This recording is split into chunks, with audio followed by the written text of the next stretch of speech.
Yo, what's poppin', everybody? Welcome back to the podcast, another episode of Caffeine and Green with your man, Connor Cardenas.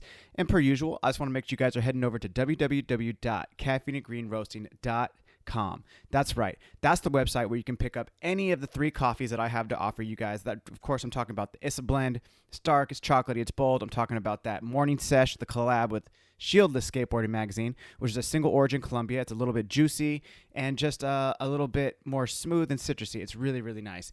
And then I also still have a little bit of the Victory Lap coffee, which is a single origin Tanzania Pea Berry, which is a collaboration coffee with my homegirl, Leof Clockley. Also, you can go over there right now. We're having a huge blowout sale for all of last year's gear. So we have a couple t-shirts like the white and the black Caffeine and Green shirts, the Southside tees from my homegirl, Tyler Schaefer, Leof Clockley's hoodie, and also the track jackets, because we have all the new shit coming in, and I cannot wait to share it with you guys. So, like I said, head over to www.caffeineandgreenroasting.com today for all your coffee needs. Also, I want to give a huge shout out and thank you to all of my homies over at Steel Mill Coffee in Oceanside, California. Of course, I'm talking about Anna, Giles, Little C, Shay, and of course, Riley. That's right. If you have never been to Steel Mill Coffee, you need to head in there right now, because your man is also roasting that coffee for Steel Mill. So if you want the fighting, the hip hop experience, head over to Caffeine and Green. If you want a little bit of a rock, a little bit of rock, a little bit of motorcycles, a little bit of skateboarding, head on over to Steel Mill Coffee. Come and see anybody who's behind the counter, because I know everybody's going to be super hyped to see you, including myself, because you can catch me on bar. And we'll make you up an amazing coffee roasted by your man and then served to you by the amazing people over at Steel Mill Coffee. So Steel Mill Coffee, Oceanside, California. Get there today. My guest today is a huge guest for me. It's been in the making for quite some time, and I actually was just so amped to have him on. Of course, I'm talking about Elliott Reinecke. He is the owner of Steady State Roasting in Carlsbad, California, and the California Roasting Collective, which is where I roast out of for Caffeine and Green and for Steel Mill Coffee. And a bunch of roasters in San Diego are roasting out of there as well. Elliot is such a G. He's one of my favorite people to just kind of hang around. I mean, I got to meet him through roasting there, but I didn't know him. And through this conversation and also roasting at the collective, it's been such a eye-opening experience, whether tasting his coffee, learning things from him, talking to him, learning about him just as an individual. This conversation was so dope. It got nerdy about coffee. It also got into his life as a professional cyclist and what he used to do traveling around and how he got into coffee. So without further ado, guys, I really hope that you enjoyed this conversation as much as I did. So again, without further ado, Elliott Reinecke. This your time to shine, homie. Let's go. Give me caffeine and green.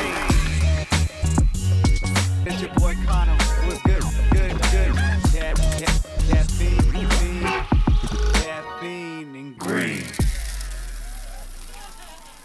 And we are live. Elliott Reinecke.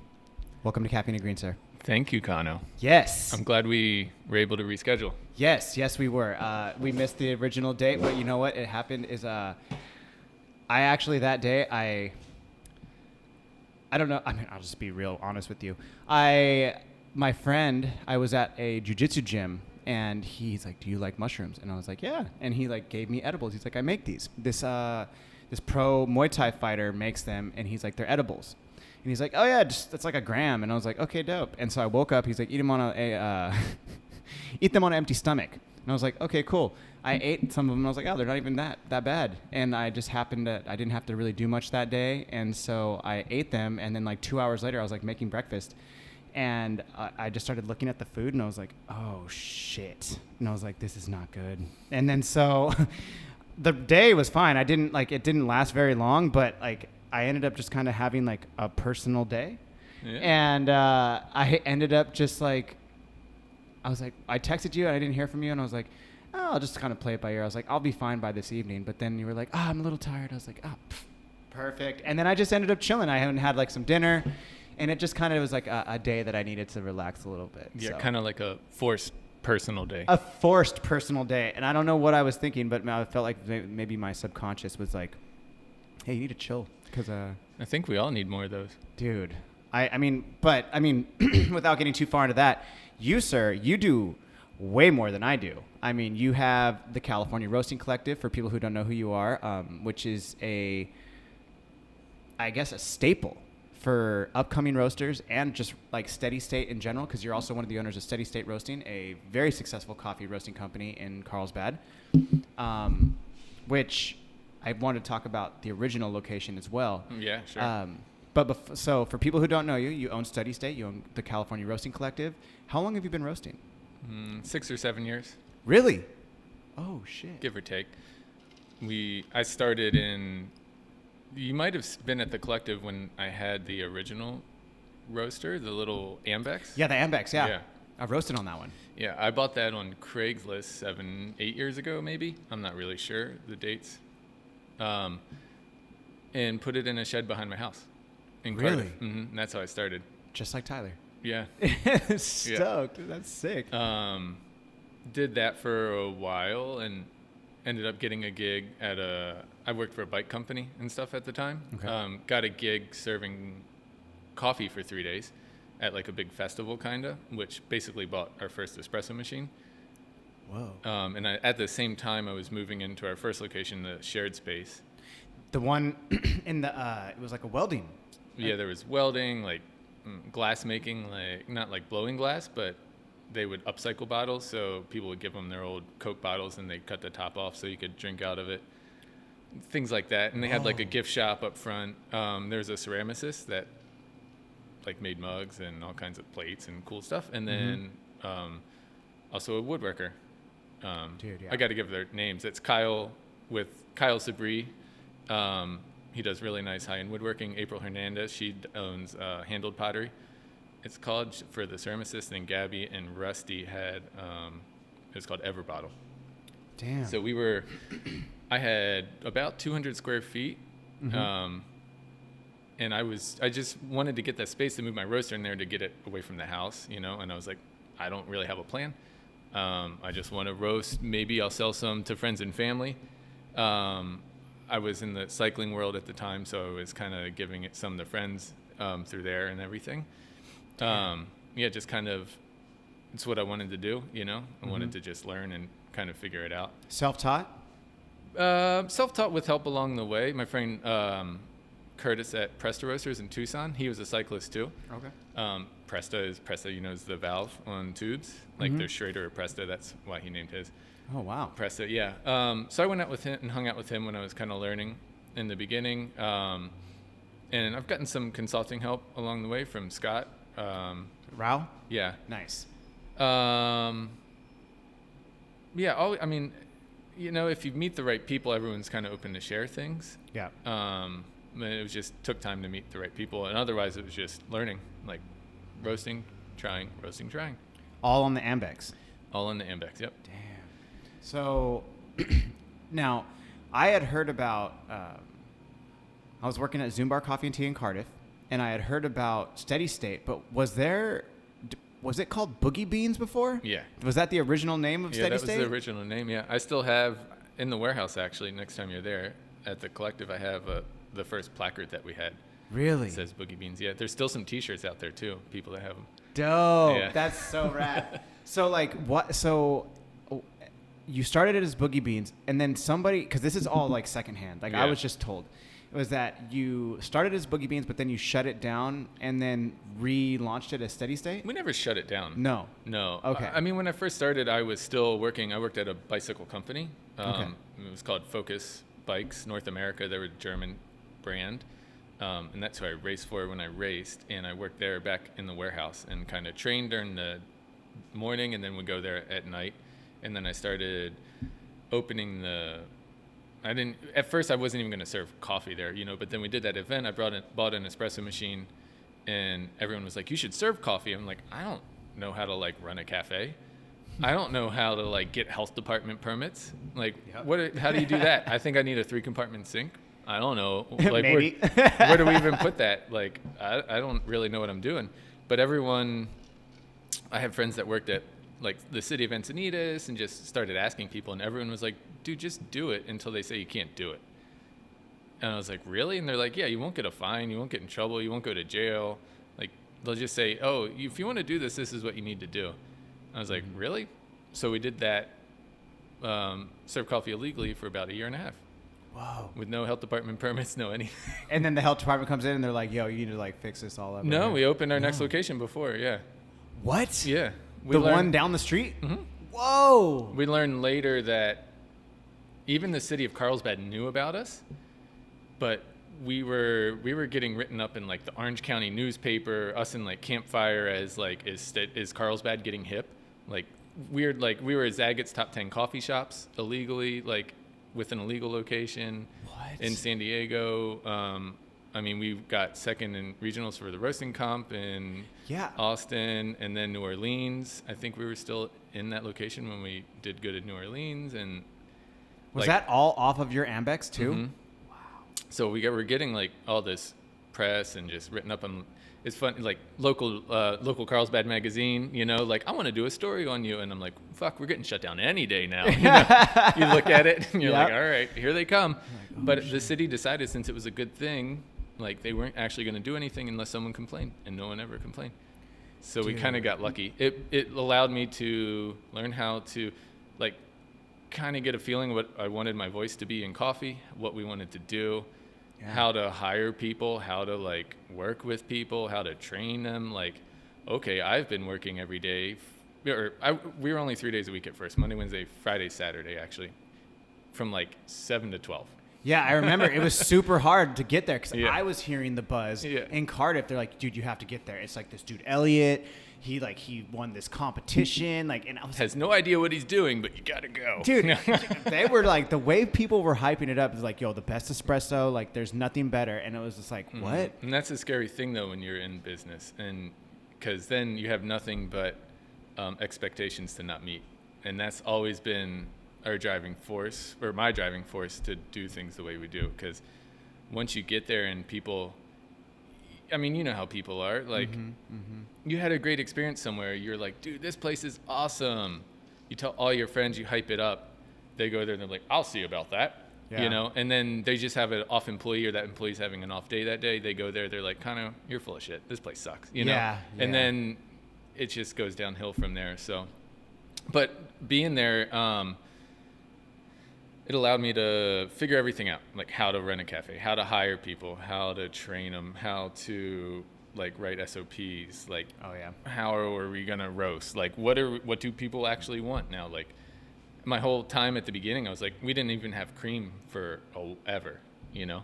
Whoa. Yeah, you can get a milk drink like with like the cortado or something. Yeah. But if you want to drip, I think we started drip after a year or so.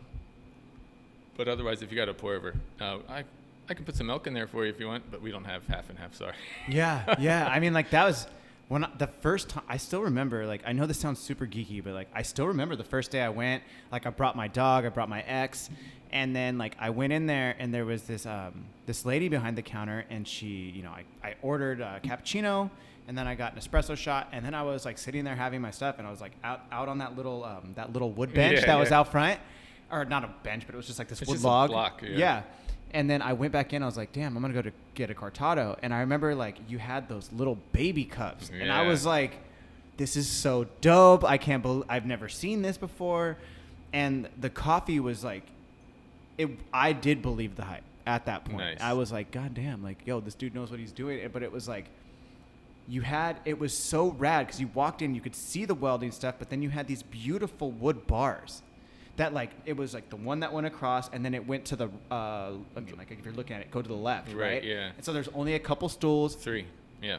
Yeah. So only a couple people could sit there, but then everybody else would, like, I don't know, man. For me, because I loved aesthetic, because it was so raw, I was like, this is the most best shit I've ever seen. Like, nice. You know what I mean? It was it was super dope. So like, and then you had the roaster, and the roaster was like elevated. It was higher. Yeah, it was on a higher table, probably like a 42-inch high table or something. Yeah. I was like, what the fuck? I was like, and then I had, because like you had mentioned it was like you had one in Austin, and then so I went and like looked you up on I think it was on like SCA or like Daily Coffee Grind, something, a Sprudge or whatever, and there was like a photo. It was like, that's the dude, and I was like, Okay, but I never had seen you or met you in person. I honestly had never seen you until I went to your spot over right off of Las Flores or whatever. Oh, our current location? The current location, yeah. And I was just like, I remember the first time I walked in there, you were behind bar. I was like, damn, this dude's on bar? I was like, I was so like, I didn't understand it because I was becoming a roaster. Right. I went straight from washing dishes to becoming a roaster, and I skipped over being a barista. Yeah. But then I saw you on a barista. I was like, you do it all. Like you will do every position, kind of thing. And that was just like flabbergasting to me. I was like, why? We had to. Small business, man. Yeah. But I mean, still take bar shifts occasionally even. Do you really? Yeah. Do you get hyped when you're like pour like a solid? I love it. Oh, yeah. I'll go in there I probably annoy the shit out of my employees, but I'll be there on the Saturday, like waiting for it to get busy, and I'll just hang out by the slow bar. And I'll be like, come on, let the pour overs come. Like, I'll make them all. Like, get out of the way. Like, let me make them all. I just love making drinks for people. Like, love it. Like, finding the coffee, roasting it. Like, this is the best I could potentially do right now. Here you go. Because the hard thing about our industry, you give a bag of coffee to somebody, you could have done a great job. They're going to go home. Who knows how they're going to brew it, right? Beer, wine, this is, this beer in my hand, this is how they meant for it to taste. Yeah. We have there's a struggle that we face as like coffee roasters, especially like how that coffee tastes to people, So it was nice to at least know I've taken as many variables out as I could to get this person this cup of coffee. So it's potentially going to be better than like just kind of winging it. You know what I mean? Like, I know for a fact, like, we got a 90% chance of this coffee being really good. Yeah. I mean, so one thing that was actually, I'm glad you brought up the pour overs. There's one thing that you do. I've seen other ones. I've seen Emilio do it. And then there was like a gentleman, he's not at the Roastery, but he has like, this might be a horrible description, but he had like those round glasses, like the Harry Potter glasses. And I've always seen him in there, but he every time I'd watch him do a pour over, he like does the we aerate it. Yeah. There we go. Yeah. And it's in between different glasses, but he makes it such a presentation that I was like just enamored with the way he did it. And I was like, oh, dope. There's a reason for that. So tell me. Couple things. Mostly it aerates the coffee, right? It's just like if you pour wine through one of those little aeration things that makes a bunch of noise and adds air to it, which helps bring out the aromatics and stuff, and also cools the coffee.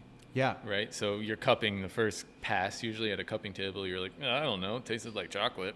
I guess, I don't know. Yeah. But then 15, 20, 30 minutes in, it tastes way different and better usually. If you have a good coffee, it's going to usually taste a little bit better as it cools. Because as soon as you serve that coffee or a coffee to somebody, the first thing they're going to do is go, right into their mouth. Burn right? their tongue, yeah, whatever. Burn their tongue. So if you can make that potentially taste a little bit better than it being super hot, like you're just, again, like trying to hit those expectations. You know what I mean? Dope. Yeah. Dope. So you do the first one, Boogie Beans. You have this first spot. You go into the Las Flores. How long before you got the idea to do the California Roasting Collective, and why? Well, it's an interesting move because being at the little spot, I was like, what is this coffee stuff? I don't really know about it. I figured it out. I was like, cool, I want to do this. I see the potential. Like, it's hard. I know it's going to be hard, but like, I see the potential to do this as a career. I was in the cycling industry at the time, and I just was like, I just saw all these lateral moves from people, and like racing, you can't make money racing ever unless you're like one of the top 3 guys in the country. And I'm too old anyway, So I was like, coffee. I think I can make this a career. So I did it for about a year and a half, wrote a business plan after about a year, and worked on it for a few months, and then sent it out to friends that I met along the way. I had worked for WD-40 for a while too, like on their bicycle WD-40 program. Yeah, wow. I was like the head tech for the events, like help organize and run all the events that we did across the country.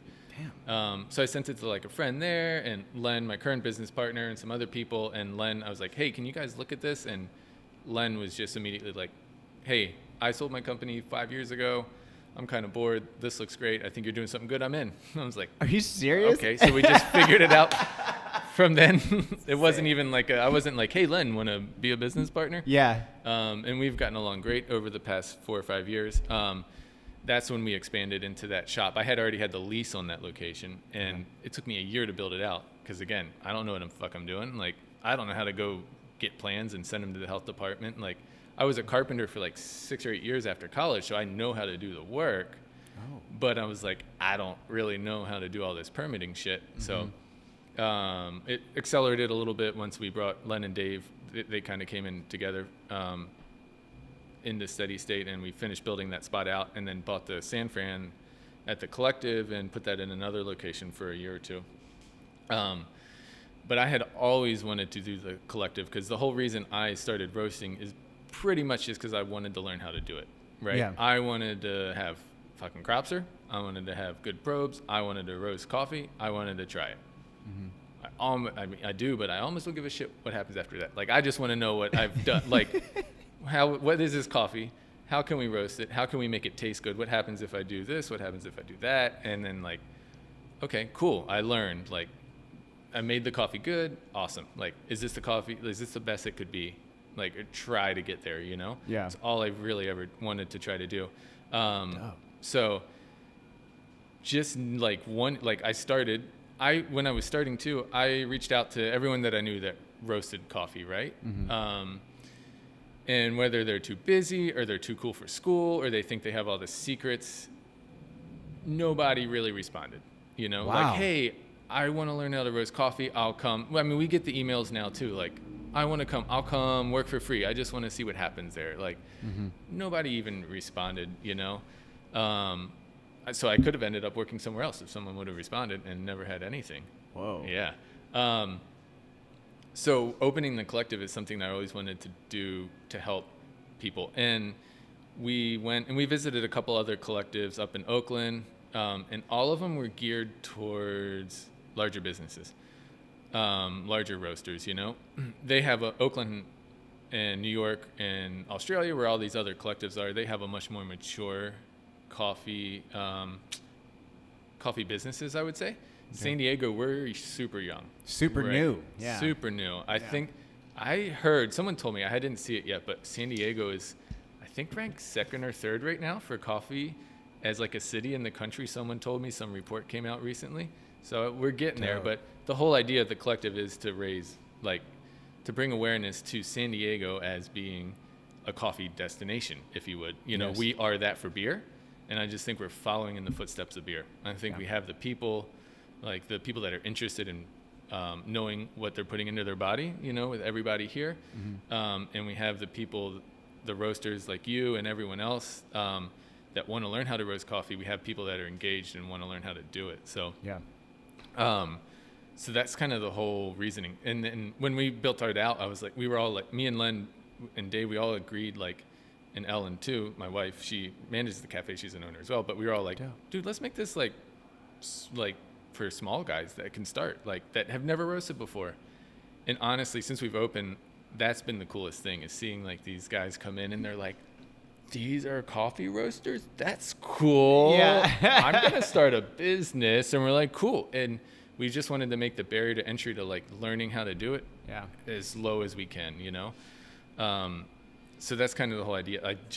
I wanted to start it because it's something I would want to be a part of. And that's kind of always what almost everything we do, it's something like I would do, or I would drink, or I would want to be a part of. So what are we missing here, like in North County and San Diego in general, that I would want to do, you know? Dope. Yeah. Dude, that is so rad. I mean, I think just on that point, I would not have been able to do the things I'm doing had you guys not started the Collective. Perfect. Period. Yeah. I mean, thanks. I'm stoked. Like, I don't always show it. I don't know if I have a poker face or not, but like, I'm so happy when people come there and roast, you know?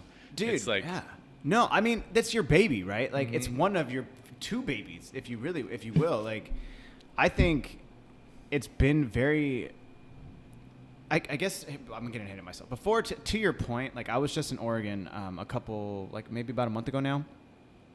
And I was just like, you know, I was going to this wedding and my dad was like, I'm going to stay at the hotel. And I was like, I'm going to drive into Bend. and I'm just gonna check out some local coffee shops. Because at my heart, like, I'm just a coffee nerd. Like, I want to check it out. I want to try other coffees. I want to go everywhere when I'm in the city. Like, yeah, and you got to try what they're roasting. Right. You know, like, really see what their flavor profiles are, how their approach to it, right? So I took some coffee bags, and I walked in, I stood in line like everybody else. I did my cappuccino and an espresso shot, and I was like, what's up, guys? I'm a coffee roaster from San Diego. And they're like, I went to 2 shops, and both of them like, San Diego? Oh, you guys are like about to blow up. And I was like, oh, nice. I was like, dope. You know, Yeah. I didn't say nothing, but they were just like, yeah, we hear good things. Cool. So it was, to your point. That's rad. Yeah, I think, I didn't know we were the, a second ranked or whatever, but That's what I heard. Who knows if it's true? A, if it's true, and B, what publication put it out, right? Exactly. But it's like, the bottom line is that, in my opinion, like, the way I always put it is like, we're bubbling. You know, like, there's that right before it's like a full-on boil when you're bubbling water. It's like, that's how I feel like, you know, with, you have the new guys like that you see like at the collective specifically that are just like, yeah, I want to start a business, and like they do it, but then like some of them see how hard it is, and they're like, maybe fuck it, you know, I don't know, maybe not. Yeah, but I don't know actually. How do you guys make money? Yeah, we're all like, we don't, but we love what we do. It's really hard, and it's a hustle every day. But it's like, but then you see the solid dudes who've been there the whole time. You know, you got Asa, you got Matt, you have Matt Pryor. Yeah, he was the first from Ghost Roast. And then you have Matt from Ironsmith. Matt from Ironsmith. Yep. We have he came once we got the luring because he was tired of, I think, his roasting 20 hours in front of his Diedrich. Yeah, the Diedrich. Yes, yes. Jeff from Bear Coast is one of the first. Dylan and the crew from Hawthorne, they were Compa. They were one of the first too. Yep. They started in our old warehouse actually. Did they really? Mm-hmm. All of those guys did. That's what I'm saying is like you see these guys, and now you got Will. Yeah. And you just, I think it's so dope to really see how much everybody's pushing and like elevating the coffee roast, because it's like, I don't see it as a competition. I see it as like, yo, these are your homies, because like all of them literally have all been on the podcast. Right. Matt's coming on the Pryor's coming on the podcast Nice. soon, and it's just like I see all of them, and I hear their stories, and I hear how they got into it and why they want to do it, and then I go and try their coffees, and it's like, damn, you know, this makes me want to be better, because it's like you wanna. I look at it as like I want to be on the same level as my friends. I don't ever want to be like the friend that's lagging behind. Right, yeah. I want to like help elevate each other. Like, damn, Yeah. you guys are like, this is so dope. And then you get to go to their cafes and you get to try their coffees, and you're like, yo, not only do you get to experience the taste and like you see them at the roastery, but then you get to see the vibe that they're putting out with their Right. cafes. And it's like, it's just so exciting. And it's like, it's all because of what you created. Yeah, thanks. You're the top dude. You know, like, that's what it is. You're the top dog. And it's like, and that's, I don't mean that in like a weird way. It's just like, dude, that's fucking so exciting. Thanks, yeah. You know, like, It's a lot of fucking work. say less. Yes, I know. I mean, The biggest thing, man, like, I think everyone that owns a cafe knows that there's actually not a lot of, like, espresso techs around. Guess how many roaster techs there are around? 0. yeah. Right. We know one guy in Canada, Doug Graff, that I call occasionally. And then there's the one that you have to use with Loring Alliance, I think it's called. And they're actually pretty legit. They have a guy that used to work at Diedrich, built Diedrich Roasters. But they're so busy setting up Lorings, and they're far away. You have to pay for their travel. Whoa. You know, oh, yeah, you got to pay. If we wanted Doug from Canada to come down, you got to pay for their travel. You got to pay for the hotel, car, hours working, like all this shit. Whoa. Yeah. Damn. He comes down and he works on I always forget their name, but they're down in San Diego. He works on their roaster a lot. So sometimes he'll be like, hey, I'm going to come down. Do you need anything? Do you need help? Like a half a day? Because then we could kind of help chip in to help. You can like alleviate- piggyback. Yeah, we can kind of piggyback on everything. But otherwise, it's just me, you know, and everyone else that has roasters, that is a roastery. It's just they probably got 1 or 2 people there that know how to fix their roasters. Mm-hmm. And that's it, you know. So there's a lot that goes into it behind the scenes, cleaning, a lot of maintenance, things with all of the equipment that we have. I mean, I think we have 6 roasters now. 1, 2, 3, Mill City, 4. the SF1, the SF6, SF25, SF25, Loring, we just got a double barrel sample roaster we haven't installed in the Akawa, if you want to count the Akawa, but Oh, damn. yeah, so 8 or 7 or something. Because you guys are working on the new SF25. Right, it's up and running. We're just dialing it in now, so Okay. we finally got that running. But there's basically always something wrong between that, the weigh-in fills, the baggers. Yep. I mean, you just name it. There's just. But that, I'm glad you mentioned the baggers and stuff, because like that for me being I'm definitely gonna make the move to like getting my own like warehouse and roastery and making that all happen. But it's just like I think when I look at your spot, I think about it's like, dude, if that was not there, if the collective was not there, I would not be able to do what I'm doing with Caffeine and Green. You literally can roast there, go over to the mixer, hit the mixer, and then hit the loader if you want to hit the loader, and then boom, you got the heat sealer. And it's just like one-stop shop, one-man show, and it's like, this is so fucking rad. And then you have the upgate, and you just pulled up the car, boom. And it's just like, fuck. Yeah. I had this guy JT Rhodes. He's like a pretty famous escape photographer. Come in the other day when I was roasting at night, and he was tripping. He was like, "What?" He's like, "How much money do you think they're making here?" I was like, "Bro, to be honest, I was like, I don't think this thing's been here longer than 2 years." And I was like, "They're probably not making that much money right now." No, we're not making any money because of all of the equipment. Yeah. And he's like, "How much do you think this is?" And I was like, "That's 50 grand. That's 50 grand." I was like, "I don't know how much this is," but I was like, "That one's probably close to 100 grand." I was like, I get anxiety thinking about it, and I'm not even the one responsible for it financially. And I was like, dude, that's why I told him, I was like, Elliot's coming on the podcast. And I was like, dude, I'm in awe that you're taking on this risk, but like you're helping pave the way for coffee to be so much better in San Diego. Yeah. I mean, it's not just a dumb, well, let's just buy these roasters. It's fairly calculated. Of course. And you're right, we're not making a lot of money, but we're paying bills, you know? Yep. And we're helping everyone out. And it's a long, I think I realized like 2 or 3 years in, since the beginning, since the shed, like coffee is a long play. Mm-hmm. It is not I'm going to start a company. I'm going to open a web store. I'm going to sell 500 bags a week. It's not that. Yeah, no. It is 100% not that. And once you realize that and you're like, cool, this is what I'm going to do for the next 10, 15 years. Yep. You kind of can plan a little bit better about what you want to do, you know? Mm-hmm. If you don't mind, I'm going to ask you a question. Yes, please. Why do you want to open your own roastery? Dude, to be honest, because I'm glad you asked me this. Yeah. And I didn't even think about it until the other day. I did talk to Will about this on the podcast on Monday. But Will wants to open one too. Does he really? Mm-hmm. I didn't know that. Yeah. We didn't actually talk about that. Damn. Oh, sorry, Will, if you didn't want to let anyone know. No, that's fine. But no, dude, I'm glad you brought this up, because like the one thing, the original Steady State actually inspired me. Like I said, I had an ex. I was married before, and the reason I got into coffee was because it's been a long love affair with both sides of my family, and I ended up getting married, and my ex-wife was from Hawaii, and like my father-in-law was a coffee farmer in Hawaii on the Hamakua coast side on the Big Island. Cool.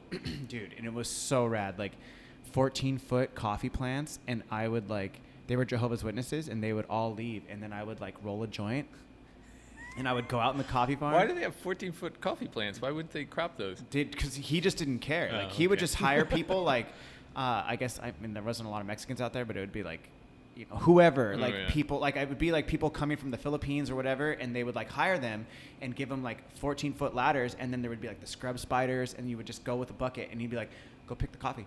And I would just be like, I'll do it for free. And it's and it was 10 acres of land, and I would just go out there, roll a joint and pick coffee. Coffee, and I would just dude, so stoked, I was like, oh my God. And I realized when my ex would say, I want to move back to Hawaii, what are we going to do? And she was in sales, corporate, making 6 figures plus, whatever.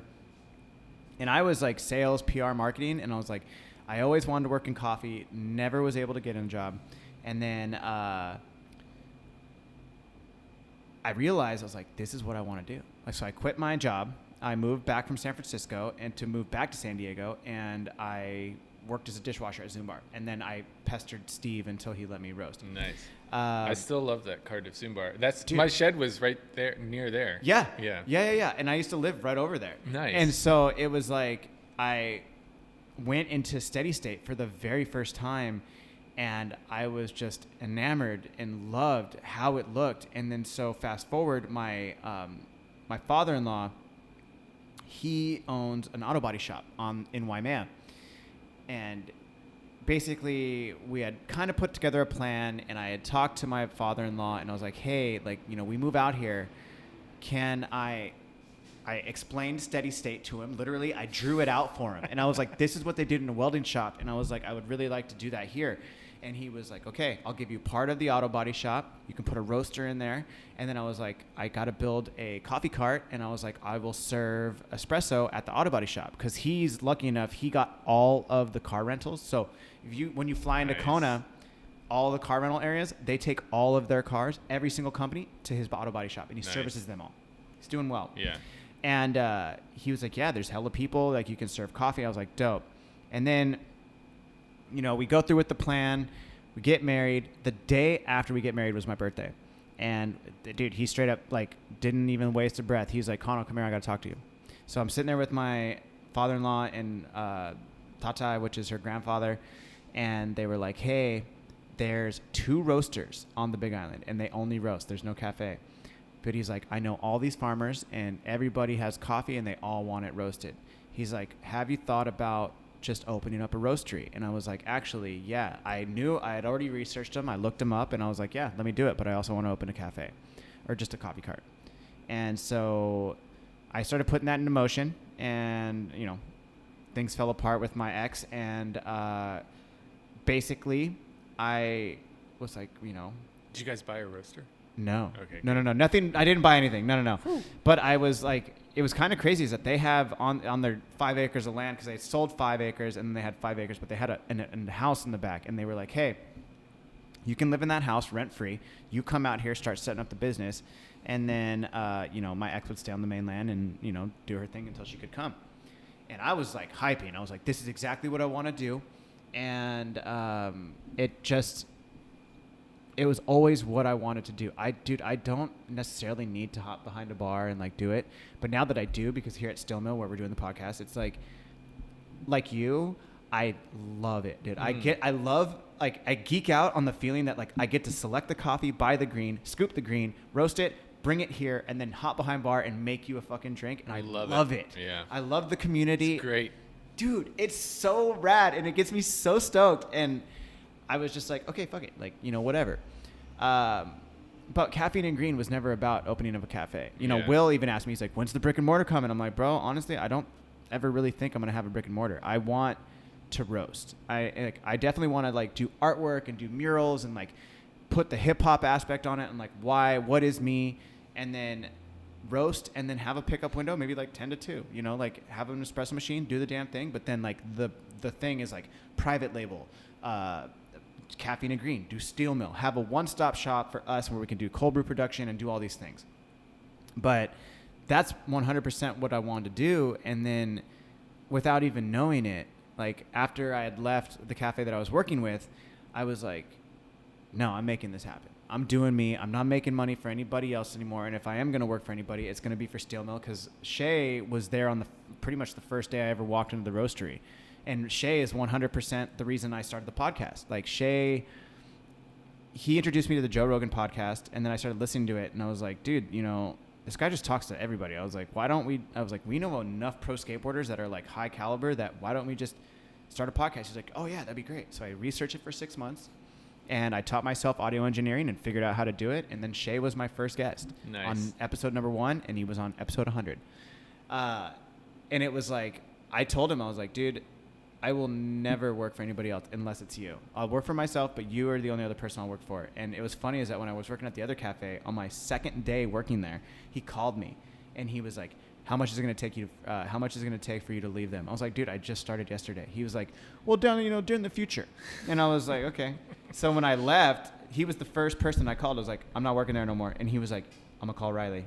And so it was like, all right, dope. Nice. And so the reason, that long story, which I wanted to share with you, because it's like your shop unintentionally was 100% the motivation and the inspiration to kind of carve my path and the way I wanted to do it in terms of like just the coffee aspect. Of course, my branding and like image or whatever you want to call it is definitely different. Right.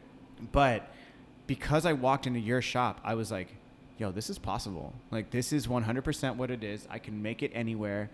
And as long as I felt like as long as the energy and the love was there, you can make it happen. Because I don't really believe, like, you know, I hear you say it actually to me before. We've talked in the Roastery. You were like, yeah, people think I know what I'm doing, but I don't know what the fuck I'm doing. Like, you're winging it. You're okay at it, right? Yeah. I think that's hilarious and very humble because, like, I've had your coffee and it's like, dude, it's fucking fire. You know, like, Thanks, yeah. But we don't really. But I mean, you don't. You're we just have kind some of little probes that touch the outside of the coffee, and another probe that reads the temperature of the drum, and we don't really know. Yeah, you don't know what's actually going in there. You know, first crack, and you know, like, you know, whatever. You don't know how accurate anything is. You know. There's so many factors. It's like the air. It's, you know, the time of the year. There's so many things. You're just kind of, it's guesswork. But at the same time, it's like, dude, I believe my theory behind it is that, like, when people come in and say, like, your coffee's the best coffee in the world, like your coffee or my coffee, it's like, I believe in, like, energy, and, like, I'm not like a, you know, like the Stones or whatever, right, but it's like, I feel like, you know, the analogy I can come up with is like when you get a home cooked meal from your mom, like, why does mom's food taste better than, like, at a restaurant that you paid like $150 for a meal? It's because your mom made it with love. Right. Like, dude, at the end of the day, I just love coffee and I love roasting coffee. So, like, when I'm roasting it, like, you're getting me, you know, that's me. And I think about the people who are the community, who they come in, and it's like, I'm getting invited to a wedding from some people that I used to work with down in South Park, and they were just locals. And then through my coffee, they would come in and I got to know them, and I met her fiance. And then it's like New Year's Eve, you're drinking beers and, like, smoking weed with these people, and it's like all of that because you made them coffee. Yeah. Like, you know what I mean? And it's like that, it's a labor of love. And at the end of the day, I think about being back in Hawaii and, like, picking the coffee cherries and, like, even just getting, like, even more in depth with it. And it's like, you're a steward of a craft. Yeah. You're just like, you're a vessel to get this to somebody. Coffee farms are pretty magical, dude. Yeah. Next level. I know you bring your camera a lot and film. Do you, when you film, you film yourself, or is it mostly just roasting? Both. Okay, because if anyone could see, if I don't know if you publish it or not, but Kano is like you're one of my favorite because you're always in a great mood. And when you roast, it is definitely more of a love. You're dancing, you're, like, listening to music, you're, like, into it, you know, and it can be everyone handles it differently, but I hope you do film that and put that out there too. I actually don't put that out there. Yeah. The only other person who has ever mentioned that was Shay. Yeah. Shay was like, because we worked at Zoom Bar together, he would do third position, which was like dishes, and then you make like batch brews and stuff. Yeah. And I'd be on the roaster, and he was like, dude, you're the only roaster I've ever seen. Because little backstory about Shay is his dad was Stumptown's first account. Oh, nice. Wholesale account. So he grew up in a coffee shop in Idaho. Nice. And so he was like, dude, I've seen roasters my whole life. And he's like, you're the only roaster that, he's like, I would look over at you. And he's like, you're just bobbing your head. He's like, you're dancing. You're, like, rapping lyrics and shit. And I was just like, I don't know any other way to be, because that's what I would do when I would skate. Yeah. Like, I mean, we also have that. I wanted to get into that. But it's like, my whole thing was skateboarding that's what I did for a living for a long time. And, like, I would just, you know, whether it was getting ripped and just, like, bong loads and then go skate the OB park, you know, or, like, you're on a skate trip, or you're, you know, on tour and you're doing these things. It was like, I would just get super high and I would just put in my headphones, and it was like whatever album I was feeling at the time, whether it was like Nicki Minaj, Taylor Swift, or like some gangster ass rap like Juicy J, 3 6 Mafia, whatever. It would just be like, I would be skating through and I'd just be like dancing, and fools are like, what are you doing? I was like, bro, I don't know. I'm just happy. Like, this is like, Well, when you told me your technique for when you're roasting for tasting coffee, I loved it because you related it to what you just said about your bong rips and skating. You were like, I don't know, I just brew like little mini French presses, one after another, after another, after another, after another, after another, and I just drink them, and then I just go roast, and I'm like in between until I'm like, that's it, and I'm like, yep. I'm like, yeah, all right, Dude, that works, dude. Whatever works for you, like, I don't know. yeah, it's awesome. It's, you know, I'm a big advocate. I've talked about this on the podcast a bunch. Is like mentorship. I was very, very lucky at Zoom Bar. I had Steve, who was like the owner, and then I had, which he's one of those, like, I don't know if I've ever really talked to him except in passing before I started, but I think he's one of those guys that are like secretly like badass roasters that like knows how to work on his roaster, and you know what I mean, like does everything and knows kind of what's going on. So 100%. Yeah, he taught me almost everything I know about roasting, and it's like he's the only dude I've literally ever seen. Middle of the day, 9 o'clock hits, I'm going surfing. He fucking just takes off. He's like, I'll be back at 11. It's like, okay, like you're in the middle of a batch. You got it. Like, you're good. And then he would just take off, and then he would go surf. He had his board in the back. And then, but I also had the head roaster, who was Jason. Yeah. And Jason was like, bean probe, science, why is there a flick, this, that, and this. And then you get Steve, and I'd be like, Steve, why'd you do that? And he's like, I don't know. He just throw his hands up, and he's like, I was taught that way, so that's why I do it. And he's like, I knew how to do the roaster before we ever had a bean probe, and that's what I do. And he would tell me, he's like, I bought this roaster. It's a 1950 roaster. It was a Probat L12. And he's like, we refurbished it. And I was like, well, what did you do when you started the business? He's like, I maxed out all my credit cards, and I just worked. I was like, oh my God. And I was like, really? And he's like, yeah, that's it. Yeah. I would always look at Steve, and I was just like, he's just a mad scientist. And then you would talk to Jason, and this is no hate to Jason, but Jason was like kind of like a traditional roaster, kind of a dick, wasn't really nice about it. He kind of talked to you like you're an asshole, like when you didn't know a reason when you did something. But it was like, I appreciated that, and I appreciated Steve. Steve would just be like, it's feel, it's this. And Jason would be like, science, do this. And then I did that for 2.5 years, having both of them there, and it was like, dude, this is dope. For me, it's both. You know, you have to have the science to back up what you just did, but then it's feel at the same time. Like, I agree, you don't want the flick, but how the fuck do you get rid of the flick?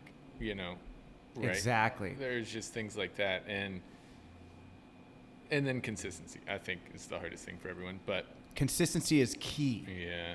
It was like Steve said something to me once, and that kind of changed how I thought about roasting in general. And he was like, at the end of the day, does the cup taste good?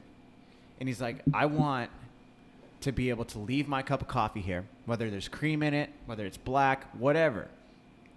You leave it there for 20 minutes, 30 minutes. Oh, shit, you forgot about your cup of coffee. But then you go and grab it, even though it's cold. You take a sip, and you're like, damn, that's still good. Yeah, it better be good. It's not bitter. Yeah. It's like, or it's chocolatey or whatever, you know, X, Y, Z.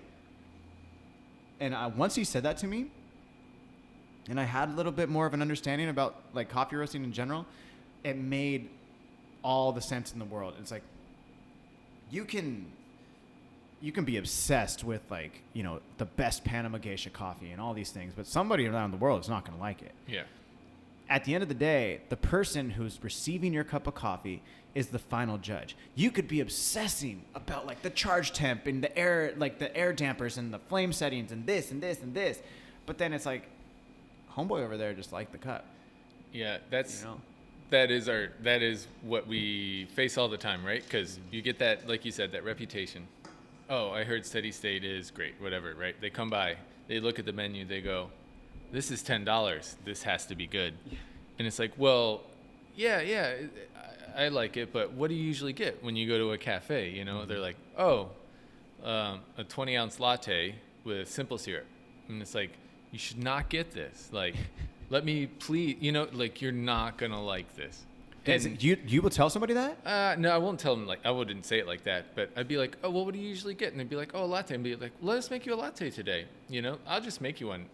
You don't even have to pay for it. Just try it. See if you like it, you know? Dope. Or we'll make you one. If you don't like it, we'll make you something else. Like, It's exactly what you said. It's getting them like what they want. You know what I mean? Mm-hmm. Yeah, we might have one of the best Panama geishas in the world at the time, but that's not for everybody. You know, it's for like 5% of the people. It's for us. It's for me. It's for you to enjoy. Like whoever's gonna come by. The geeks. Yeah, like the self-proclaimed coffee geeks. It's not for everybody. Like, you know, like so it's really important to make sure people aren't fucking doing that, like stumbling into that. So yeah, that's tough. I mean, do you ever battle with that sometimes? Because like, you know, specialty coffee is what they say, like 3% of the actual coffee consumed out of like the whole pie. Super minimal. Yeah. So small. So at the end of the day, you're really just creating coffee for the masses. How do you find a balance between what you want to do and what maybe your general public is like looking for? So the good thing about us is we started small. We had an audience literally of 0. I opened the doors. Maybe no one would come by. Maybe one person would come by. Slowly 3 people would come by a day. Slowly 4 people, 5, 15, 20, right? And I've always just stuck to what I've done. And if you can explain what you're doing, if they're interested in learning, you can convert, if you would, like from Starbucks, right? Because Starbucks actually did a lot of good things for specialty. People always kind of fucking bash them, but they're actually a pretty rad company in a lot of aspects, you know? Mm-hmm. But if you can kind of explain to them what you're doing, if they're interested to learn, they might actually like kind of change their way. So we've always just kind of selected our audience. Like if it's not for you, like don't come here. Like it's okay. Like there's 15 coffee shops or something like that in Carlsbad. Go to one of them. Like we can all survive. We can all thrive. Mm-hmm. Let's all do what we want to do and kind of like focus on that, you know? But to kind of answer your question, I don't really want to roast dark. I did a cupping today with some people they want to maybe do some toll roasting, and they brought like coffees that they're roasting, and like 4 of them, it's like, that is roasty. You know, that to me is a roasty effect. That is not how the coffee tastes. I taste your roast, and it's not good, you know? Yeah. I don't want to do that. So when people say I want a dark blend, I source coffee that, when people think dark blend, dark roasted coffee, they think bitter chocolate, they think nuts, right? Mm-hmm. So I source coffees that taste like that, and we don't really roast it that dark. We roast it like we normally would. And we tell them, oh, you like a dark blend? Get this, you know? Yeah. So it just goes back to matching people up with what they want, you know? Yeah. If we can't help you, we won't like tell you to fuck off. We'll be like, you know, here, have this on us for free. Try it. If you like it, come back. If not, like there's 15 other coffee shops here.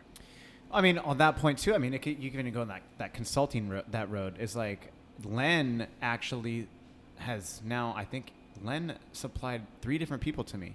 Like he's like, hey, this really didn't work out for us, but like, here, you should check out like Kano or do this. And then like, I would get business off of that. Yeah. And it's like, dude, hell yeah. I think for the most part, a lot of us in the coffee community here, we're aware of that, but like, we can't have all of the business. You can't have all of the business. You know what I mean? Mm-hmm. There's a shitload of people in San Diego. There's a shitload of people that drink coffee. There can be a shitload of roasters that all do their own thing. Bigger. Yep. And we all focus on what we do, and then everyone selects what they like. You know, how many fucking breweries are there? Dude, most of them nowadays, like, we've kind of sussed out, like, the not good breweries. If you're not good, you're not going to make it, because everybody's pretty fucking good. Exactly. What we talked about at the beginning of the podcast, being up with all of your friends. Like, you don't want to not be up there with your friends. I mean, you're not trying to, I mean, like, if you want to try to outshine them, cool. But, like, I think it's rad when you're just, like, you're all pushing each other and you're all elevating. That's what it's about. And, I mean, that's the idea behind the collective. And you can learn so much in passing just from talking to different people. It was super helpful the last year with COVID. Mm-hmm. Matt, Jeff, what are you doing with the whole fucking COVID situation? Like, I don't know, man. We're not taking any cash. We're not doing, you know what I mean? Like, we're all just like, yeah, this is just jabbing it out with somebody, like talking about shit just makes you feel better too. Yeah. I mean, that's the other thing is like, I think most of the people in the coffee community, especially like once you get to I mean, it sounds so like, I hope this doesn't sound pretentious, but it's like once you reach a certain level, and people know the coffee that you're putting out, whether or not it's your flavor profile, you're finding your audience and you're making your own name. I feel like people start to like, oh, okay, like, well, what are you doing? Like, or what about this? Like Dylan from Hawthorne. I was telling him, like, much like yourself, I like how you said you did steady state for a year and then you made a business plan. I'm definitely in that same position. Like, I had my own business plan, but it's like, okay, well, now I need to expand a little bit. It's like, oh, fuck, I need to make like a super in-depth business plan. Dylan talked to me after the roastery. He even showed me like I was like, dude, I don't know about the projections part. And he was like, do you know your costs? And I was like, yeah, I know all that. But how do you like, what do you do? And he's like, he showed me numbers and he's like, dude, I know my numbers. I know my cost. Check out my numbers. He's like, but really at the end of the day, Connor, much like you, he was like, you just throw shit at the wall, see if it sticks. Yeah. And it's like, I was like, what? Are you serious? And he was like, that's all you're doing. Yeah. And if you grow in a controlled manner, you can focus on doing what you fucking want to do. Yeah. And that's honestly like any advice, like just do what the fuck you want to do. Throw shit at the wall, do what you want to do. Yep. See what happens, you know? Dude, I love that. I mean, I heard, one time somebody had spoken to me and they're like, aren't you guys worried about like, you all have the same customers? And I was like, no. I was like, you find your lane and you go down it. And then you're going to find people who are going to fuck with it or they don't. Yeah. And that's at the end of the day. It's like, there's so, like to your point, there's so many people in San Diego and the population is only growing. So it's like, why is there not enough for everybody to eat? There totally is. Do you know, have you been to Baba Coffee in Carlsbad? Baba Coffee? Baba. They're right next to Campfire. And like the guy, Rob, you would love Rob. He's awesome. But we were technically the first. Well, no, actually, I take that back. I think Sleeping Tiger. Okay, no Sleeping Tiger. We opened maybe around the same time. They probably opened a little bit before us because we weren't actually open. We were never really open. You know, the Speakeasy coffee shop was never actually open, but we were one of the first specialty shops in Carlsbad. And Rob, he owns Baba Coffee. It's right next to Campfire. Okay. Super rad dude. He would come over, get coffee all the time where they were working on building it out.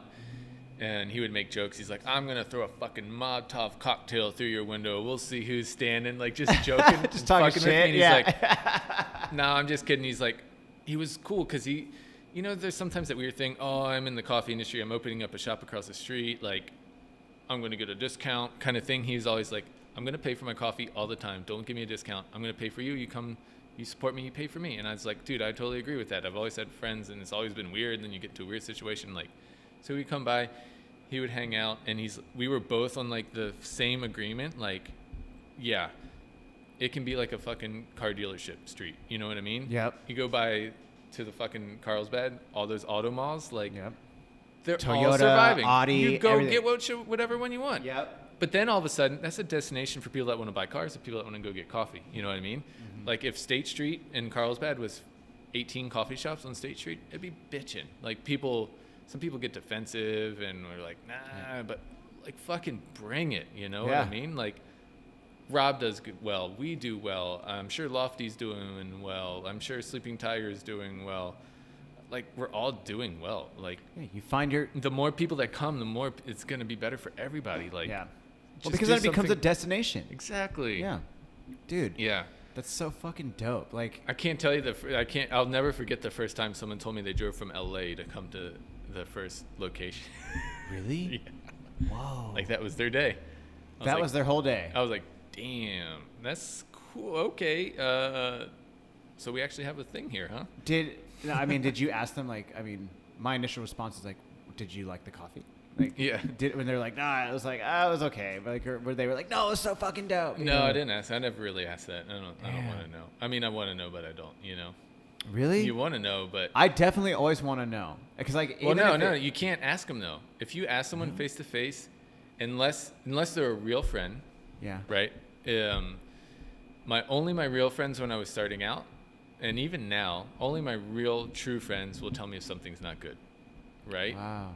I asked somebody, oh, it was good, thanks. You know, like you don't know. They just want to be nice. They don't want to be confronted with that question. So I don't even ask. I mean, do it like in passing, like, how was everything, guys? You know, oh, it's great. Yeah. But not like what did you think? How was it? Dude. Did you get the fucking fruit notes? Dude, yeah, right? Did you taste that, like, kumquat or something like that? Like, what? You know, but, like, dude, it's so funny you say that because, like, so, I mean, like, I don't know if you've seen any of the Caffeine and Green stuff, but, like, I have a fight team. And one of my fighters, I was filming her last Friday.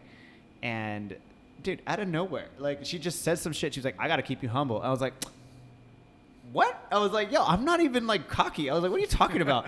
And she was like, I'm just saying, like, and because she's also one of my best friends. Yeah. And so we hang out a lot outside of fighting. And she was like, I just need to make sure that you're humble. You never get a big head around me. And I was just like, yo, what the fuck? Chill out. But, like, at the same time, she'll also tell me, like, oh my God, it was before I did my first pop-up, I did the cold brew, right? Like, I was like, I'm going to do the cold brew. And she's my coffee person. Like, because we started, like, when she started in coffee, I was the roaster. And she ended up, I would teach her how to cup and I would do these things. And her palate ended up developing very, very quickly. And I came to, like, you know, she's a year in and she would be like, I get this, I get this, I get this.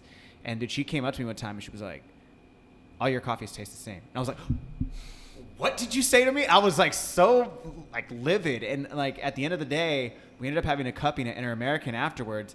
And because she had said that to me, I ended up picking like, I think it was like a Papua New Guinea or something like that I never would have chosen. And it was super complex and hard to roast but like very good. Yeah. And they are good when you can roast. Yeah, when you figure it out, right? Yeah. And it takes a couple batches and but now, you know, because we hang out all the time and she's one of my coffee people, one of my fighters, I will literally call her over and I'll be like, hey, I have a new coffee dropping or I have like a cold brew I'm going to do. I need you to try this. And she'll try it.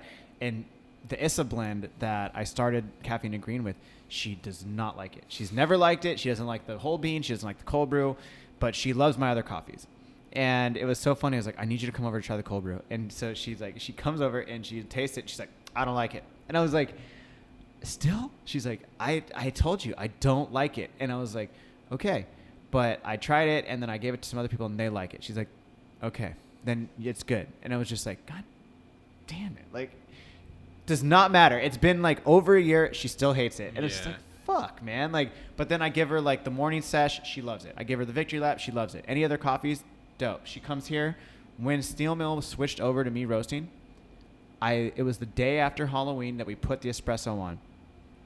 And, or no, it was Halloween that we'd switched it over. And I brought her here. We drove up from North Park and I brought her here and I sat right there and I was like, all right, I want you to try this. And she tried it and she just sipped the espresso and she looked at me and she was like, it's good. And I was like, okay, cool. We can run it. You know? And it was like, that was like the peace of mind. Cause it's like, I trust what she says. Yeah. Because she's going to tell me if it sucks or if she doesn't like it, it does not matter to her.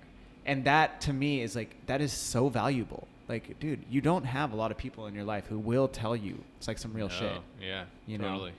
But, so one thing I wanted to get into too is that like, why, you know, did you have a passion for coffee? Like, I mean, you said you were into coffee while you were cycling. Right. Was there some underlining tones? Was it like family motivated or something you found on your own?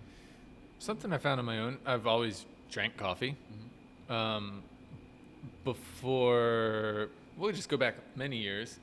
After college, lived in Costa Rica with my wife, Ellen, for like 2 years. We learned how to surf, hung out there. I helped a friend with a business, drank a shitload of coffee there to get hype, kind of like you took your bong rips before you skated. Yeah. We'd sit on the beach and be like, there was this little restaurant right by the beach, and they just had a percolator, and it was, 50 colones or maybe 500 colones, I don't know what it was, for a cup of coffee with unlimited refills. So we'd all just be like, nah, and like just getting and just looking at the waves like, yeah, fucking, I think I'll go now. Like, so just always drank coffee, right?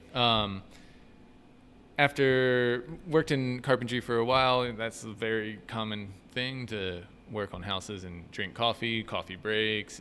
It kind of goes with the whole how America perceives coffee, from the Industrial Revolution. That's why that's why none of us want to pay more than $1 for a cup of coffee, because we see it as like a perceived energy thing and it should be cheap and free, or Whoa. Yeah, if you think back to how it's introduced, that's why it's hard. That's why a lot of the good coffees go into Asia, because they see it more like wine and an experience and a fun thing. That's why in the US we're like struggling to get the good coffee here. But like So drank a lot of coffee, just always. I worked carpentry for a while. Then we moved out here, and I worked in the surfboard industry for 6 or 8 years. Did you really? Yeah, making surfboards. Wait, how old are you, Elliot?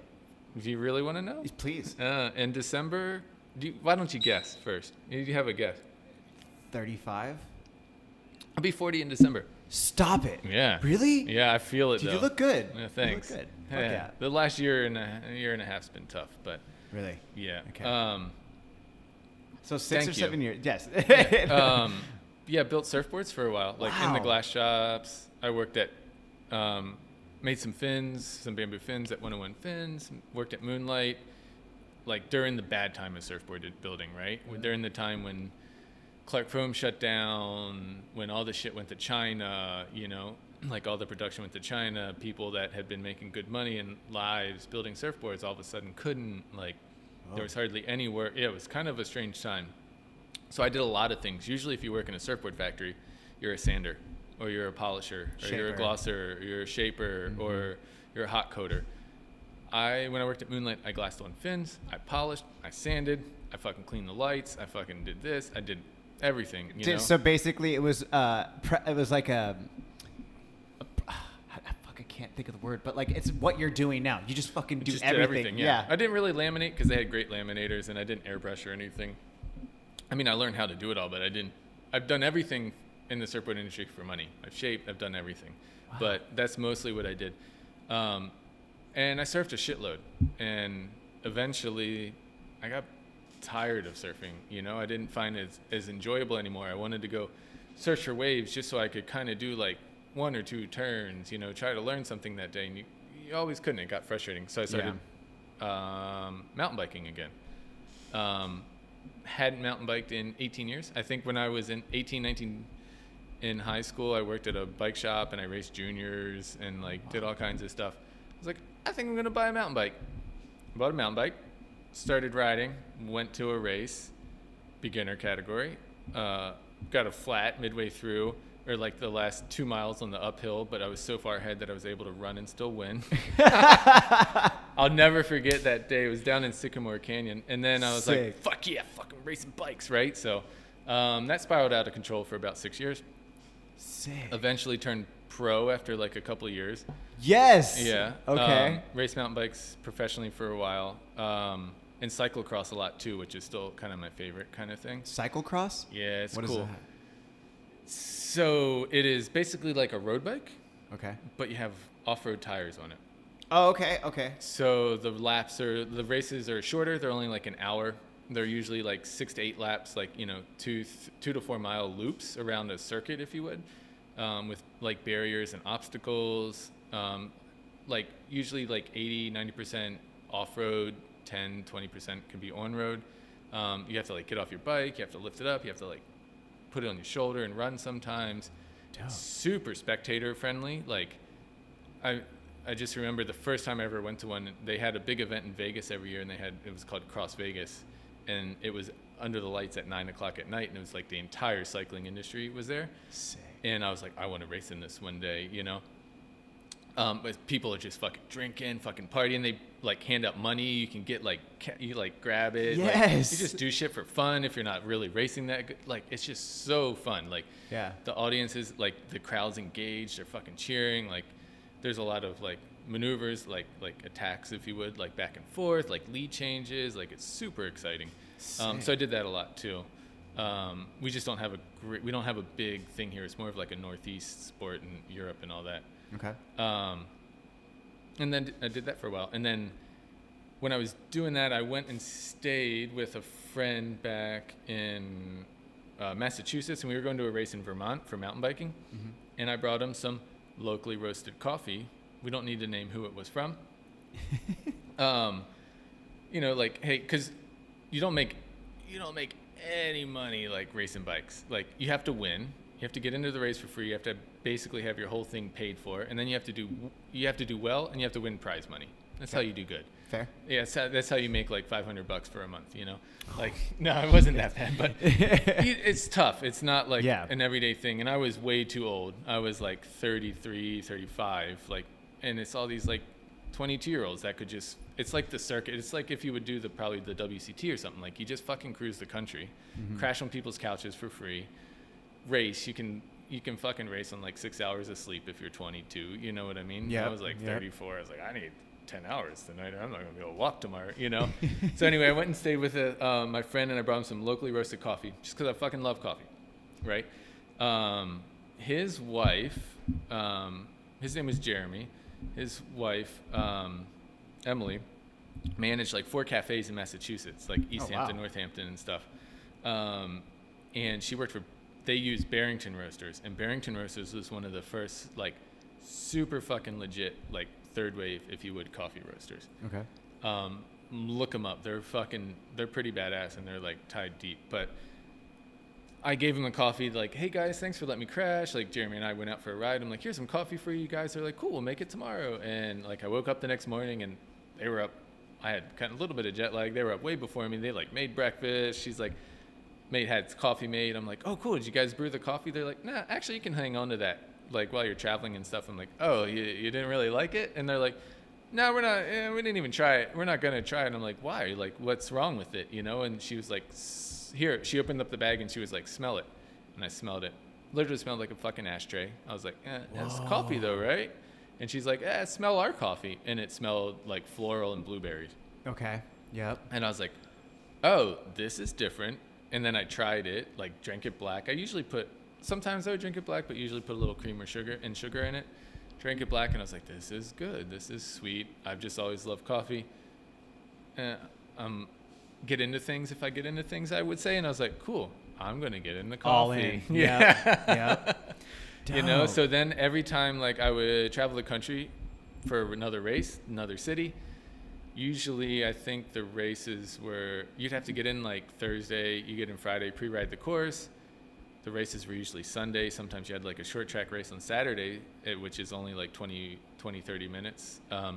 So I'd like, cool, go pre-ride the course. Saturday morning, I'd like ride my bike to like every shop I'd like research it, you know, like, I'm going to go to this shop. And that's how it started. And then I started just buying different ways to brew coffee, like pour overs, V60 or V60s, AeroPresses, French press, the sock, you know, read like the fucking Blue Bottle book, like just started diving into it, and then ordering coffee from around the country. Sick. And literally the only coffee I could then drink at that time was Zoom Bar. It was before like Ironsmith or anything was even open. It was like they had just opened the Cardiff location. So I was like buying coffee from Steve. Yeah. I was only getting Zoom Bar. Like, they had a good natural Ethiopian at the time, because that's usually everyone's first aha cup, you know. And I was getting I was getting natural Ethiopians from Steve, and then just buying roasted coffee from everyone all over the country. Literally, I was out on a bike ride one day with some friends, and I was like, we were just kind of talking, and the one guy's like, yeah, there's this one website, Sweet Maria's, you can like buy green coffee and roast it. And I was like, really? What do you mean roast it? You know? Yeah.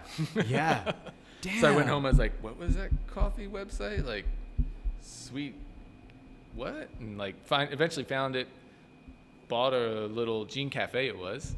Yeah. It was like a piece of shit. If anyone wants to home roast, don't buy a Gene Cafe. Come to the Collective, it's way cheaper. And like bought that and just started buying green coffee and literally like learning. And that's how it started. Okay, so you do that. How long before you found out about the competition? Because then you like made it to nationals or whatever, and then did you win it, or like you got like third or sixth or something like that? I got it wasn't that long. I had the roaster in the shed for probably like 6 months, maybe only 3 actually. It wasn't that long. I'll never forget the first day I bought a whole bag of coffee, and I was like, or about 3 at once, and I was like, what the fuck am I doing? Oh, I did take SCA Barista Level 1 training. Okay.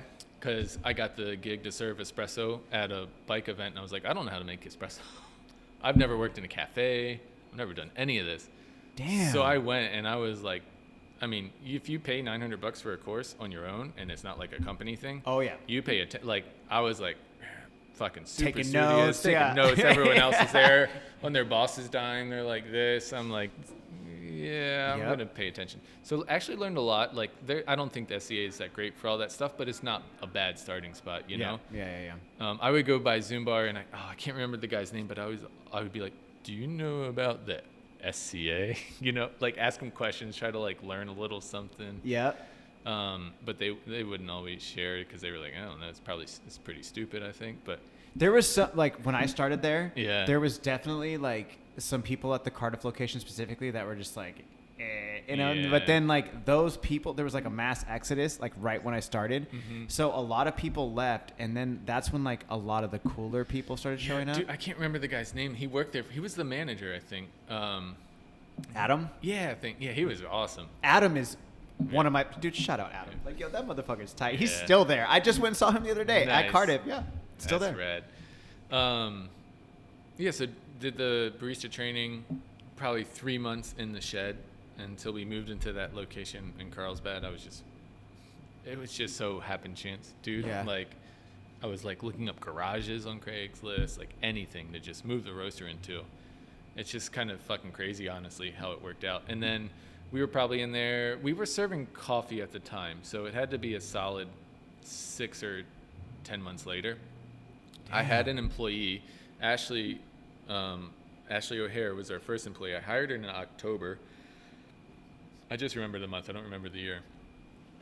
And she had worked at like Succulent Cafe here in Oceanside, and she was my first employee. And dude, you would work by yourself, and we alternated like days. Like you would work a Saturday by yourself, and we did. I don't know if you remember this when you went there, but we always did. You got your drink, and you paid before you left, which I still love, and I still want to bring that back. And we've always tried to bring that back. But anyway, it was probably a solid 6 to 10 months until I found out about the competition. I know she had to be there because I was able to leave, you know, otherwise without closing the shop. And the first one was Austin. Yeah. Yeah, and the way the competitions work out for that, I'm a very competitive person, but not... You don't say. Yeah, but not because I want to beat you, because I want to know how I'm doing. You know what I mean? Like, Fair. I don't want to beat you.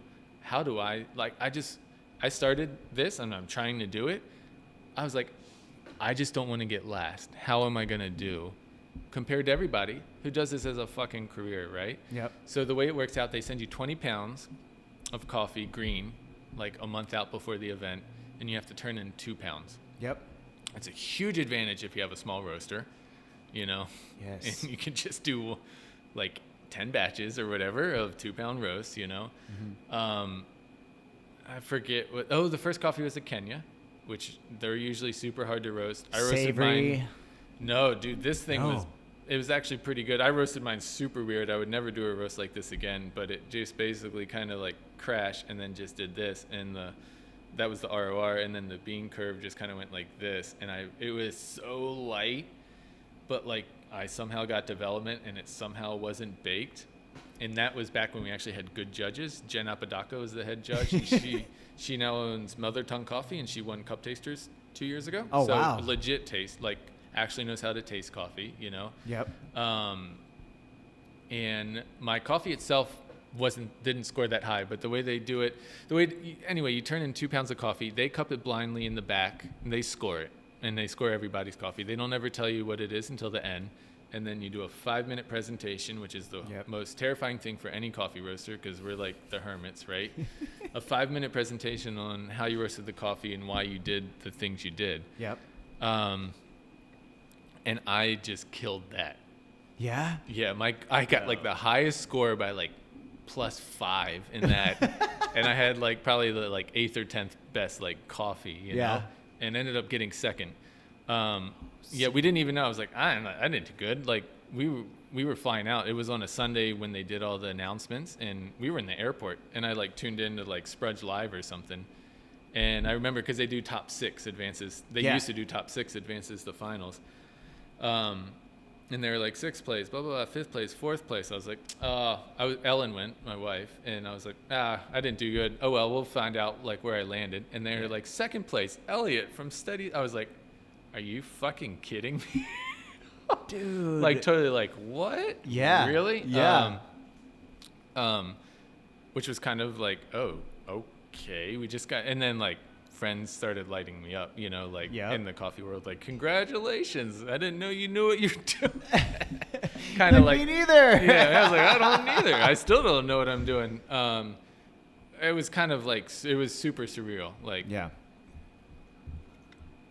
and it was awesome for me because I still nowadays, like, don't think I'm doing a good job, but like, I came back and I was like, fucking yeah, You're like, fired up. we're doing it. Like, guys, we just got like all of our regulars that believed in us. It then gave them like proof. You know what I mean? Yeah. Like, no, they just got second in like our regional roasting competition. They did 2 regionals, just so everyone knows, like an East Coast and a West Coast. So this was like the West Coast one, and I got second. And like, there's only 12 of us going to nationals.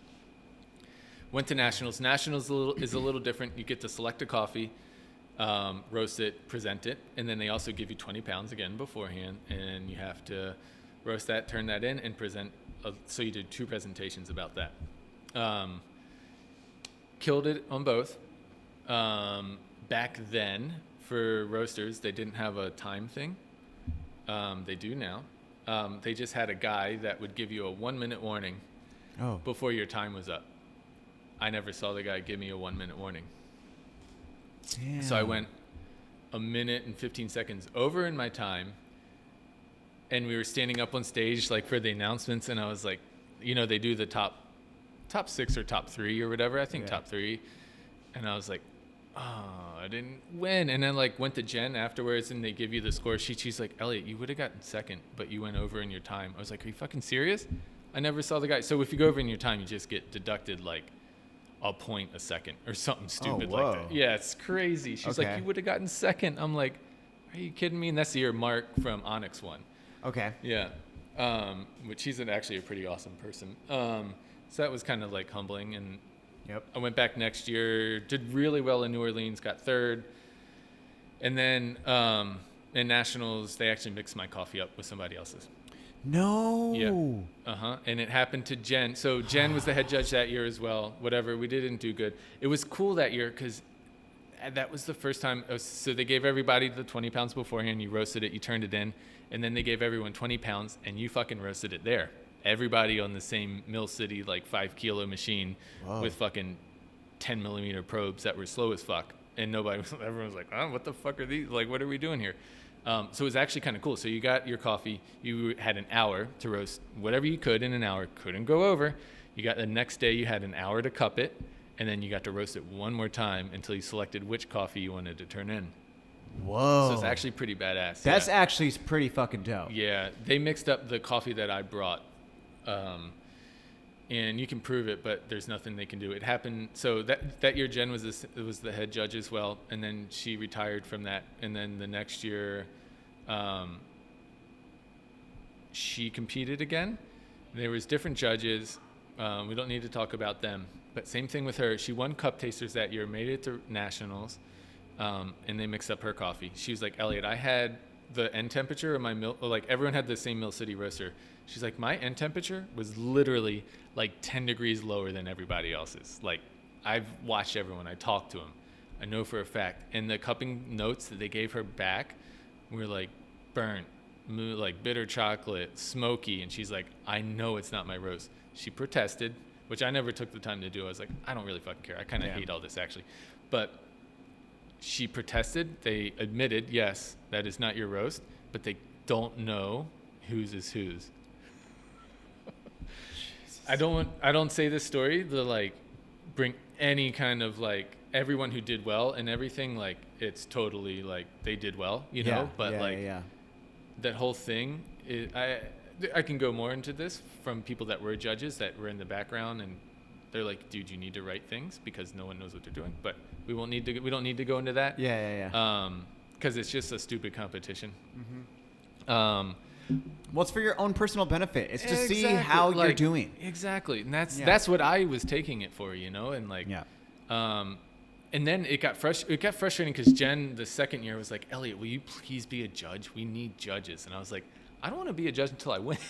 Of course. So that next year I was like, I'm going to fucking do good. And then I just didn't do good, you know, like, so. But that's what I think you need to suck to get better. I mean, I've only entered one competition. It is a goal of mine now that COVID's over to enter more competitions. It's like, honestly, it's a very personal goal. I'm very big on like writing. As you've seen, like I write all my roasts out. I like writing too. A lot of people are on like cupping. I love writing when I'm cupping. I love writing. Like I have just scrap pages at my desk. I'm like ideas, lists, things. Like, yes. Love writing. Writing is key. It is 100% key. And I've only done the one competition, and I was like, did the 20 pounds. Yeah. Gave the 2 best pounds. I cupped it. I had our whole entire staff cup it. They're like, this is the one. I always had like one person that was like, oh, I guess I'll come cup with you. Yeah, it's like I made the whole staff do it. I was like, no, this is it. And they're like, no, this is the one. All right, dope. I go out a day early. I don't know why I went. They were like, you need to be there by noon. And so it was like, oh, it's the stupidest shit ever. I dropped it off at noon, and then I was by myself, and I was like, okay, I'm in this hotel, like what? Rancho Cucamonga. Rancho Cucamonga. Oh, it was one of the regional ones. Yeah, and I was like, what the fuck am I gonna do out here? So I just ended up just like watching Tiny Desk or something like that all day. But like, I go out there, and then they had these like super like the $300 brewers, you know, the batch brewers. And I brewed my coffee and I tasted it and I was like, this doesn't taste like my coffee. No. And then like I did the presentation and I think it was very off-putting to them because I wore my grill. Standard. I love it. Standard. And, you know, like I wore my Gucci slides. I was like trying to just like showboat a little bit. But like just because like, I don't know, like you got to stand out, you know, got to do your damn thing. And I tasted the coffee, but it was so fucking hot after the batch brew. I'm like, I can't taste anything. I learned that the first time. So the first year, when you did your presentation, you had a batch brewer, same thing, and you had to pour cups for the judges, and they had to taste it then. And you had to ask them to please taste the coffee, right? And you had to describe your tasting notes, and they judged you on the accuracy of your tasting notes by how that tasted in the cup. And I watched other people throughout the day, and I was like, that coffee's hot as fuck. Yeah. So as soon as I went up there, I poured out 3 cups, and I put them out there before I even got out there. See? Yeah. Okay. When I do it next time, I'm going to do that. Oh, but I do that, and I have a fucking timer now. That's like 5 minutes, and it counts down. It hits 1 minute, and it's like fucking flash, and it hits 30 seconds. It's like, dude. Yeah. Every year I do it, I finish with like 1 second left. 5 minutes is not enough to talk about how you roasted a coffee. Exactly. And then like, because you got to talk about the region, you got to talk about this, talk about why you did it. They want to hear all showing that your shit. work, you know, like it's like a math problem. Yeah. But it was like, I did that. And then to your point, it was like, I hope I didn't come in last. Okay. I ended up like doing it. I watched everybody else's presentations and like, I tasted everybody's coffees and I was like, okay, blah, blah, blah, blah, blah, whatever. And then Matt from Ironsmith was actually one of the judges. Oh, really? Talk about being humbled and embarrassed. I came in dead last. Dead last. And I was so... I'm not mad with the judges. I was mad at myself. Yeah. That's what I'm not... Like, actually, occasionally I would get mad at them because if they fuck shit up. Like, the only thing and the lack of professionalism that's supposed to be like the leading like coffee organization in our country, if they fuck shit up, it's kind of a disappointment. Well, dude, this I went and talked to one of the judges because like I heard my score and then I started looking at other people's papers like a little kid like trying to look at the thing like, and I'm like looking like I came in dead last. I was like, fuck, and I was just like, I was standing there and I was like, no way, no fucking way, you came in dead last. And then I go up to one of the judges and I was like, hey, can you tell me what I did here? Can you explain cool these? Will explain stuff. Exactly. They want to like tell you and help you, you know? Dude, one guy told me, and this is so funny. I'll never forget this. He was like, you gave 5 cupping notes. And I was like, yeah, that's pretty solid, in my opinion. Yeah. He was you got to like, be accurate as fuck. He tells me, he's like, let me just say, he's like, you gave 5 cupping notes. He's like, the lady who won last year gave 20. And I was like, I call in my head I said I call bullshit, bro. Like, are you serious? Yeah. Unless she is like the top cupper in the fucking planet, there's no way she had 20 cupping I've notes. always erred on the side of not a lot. 3 to 5 for me. Dude, that's what I'm saying. I'm like, how do you? I was like 20. Yeah. Does Unless she it's a really good fucking coffee. Maybe. But I was like, I'm calling bullshit, and I was like, okay, bro, thank you. And then I remember I took the judge's paper and I just plastered it on my wall and I just looked at it and I just was like, nah. And then the next day, because I like the rest of the 20 or 18 pounds or whatever, I blended it all and then we were serving it in the shop as batch brew for however long it took to run through it. And the first thing I did when I went back to work the next day is like I tried the batch brew and I was like, this is the coffee that I roasted. Yeah. Like the coffee that I had at the competition, that wasn't my coffee. No. I was like, I don't know what this was. And like the owner of the shop was like, dude, this coffee is great. Yeah. It was a natural Brazilian. It tasted like Concord grape, and it was not like no other Brazilian I've ever had. It was very fruity, very fruit forward, and it was so fire. And I was just It's like, actually really good Brazils. dude, I love Brazils, but like when you get away from like the traditional like nut, chocolate, heavy bodied, there's these other ones that are just like super amazing. And I was like, this is the coffee I roasted. I found that I was like, I don't know what happened there. Maybe it was the brewer, maybe it was the grind setting. Something had happened, because I was like, our local community was backing it, the owners was backing it, my staff was backing it. It was like, I don't know, but it motivated me to get better and to be like, no matter what you think, you got to cup it, you got to do this, and just always getting better, building that palate, doing these things. And it still motivates me every single day. Yeah. We want to talk more about competitions? I'm down. Okay. We the year I went to New Orleans, Ashley, who was first employee ever at Steady State, she did the Brewers Comp. We had, which is still to this day, besides, there's a couple that maybe rival it, but my favorite coffee ever. Lot 236 from Panama Geisha Estates, 90 plus Panama Geisha Estates. Oh, damn. I have a mutual friend that's kind of helped me along the way. He was kind of working for them for a while. They basically gifted us this 5 pounds of this coffee for the Brewers Cup. It set a record that year for selling at the time for the highest amount per pound for the coffee. I think it was like $7.50 a pound. Did you get to choose your own coffee? Yeah. For the Brewers Cup, you choose your own coffee. Sick. So the Brewers Cup, you have a little backstage thing where you have to brew a coffee, 3 cups for the judges, and they judge you on that. And then you do a presentation. You brew 3 pour overs or 3 or 3 AeroPresses, however you want to brew 3 cups of black coffee, and present it to the judges, name tasting notes and everything. Right? Seriously, one of the best complex coffees I've had, still to this day. Right? We decided this was newer back in the day. We decided to pre-rinse all of our filters beforehand and pre-grind our coffee. It was so good that you could pre-grind it and let it sit for like an hour, and it didn't really fucking matter. Yeah. So we're like, let's just like take out anything you need to do that you could fuck up, make a mess, they score you down on, and just like focus on brewing the coffee and talking about it. They were so far behind schedule that we were pre-wetting the filters and brewing within like 10 minutes. She sat backstage with pre-wet filters and the ground coffee for like 30, 45 minutes. Like once you get your cart loaded up, you have to stand there and you can't move. So yeah, Random. It's weird. So it was like an hour behind. So when she went to brew, for those of you out there that don't know this, if you brew with a pre-wet filter that's completely dry versus like a pre-wet filter that's been sitting for like 2 minutes, the completely dry filter is going to absorb a lot more water, and you're going to have a brew with a lot more solubles, TDS, like a higher TDS in it. Yeah. So her tasting notes were like slightly off, and she only gave 5 as well. We were like, let's just give 5, but they're going to be accurate as fuck. Yeah. And she got scored down because she only gave 5, and the coffee was too complex. Too complex? So she got, I think the top 12 went, she got 13th. Stop it. Yeah. And then we went last year, Trent, well, not last year, but the year before, Trent. Yeah. You know Trent, he roasts and is a barista. And he has an amazing stash. Yeah. Yes. Sometimes a beard, and then sometimes gone. We went and we took coffee, a really good coffee. We won a good food award with it. It was completely like organic, biodynamic, mocha varietal, natural processed. Whoa. It's just really good. From Colombia. We did the same thing. Went through it, like we didn't have any fun. It was up in Washington, not in Seattle, but a small town outside of Seattle, like 45 minutes outside of town, outside of Seattle.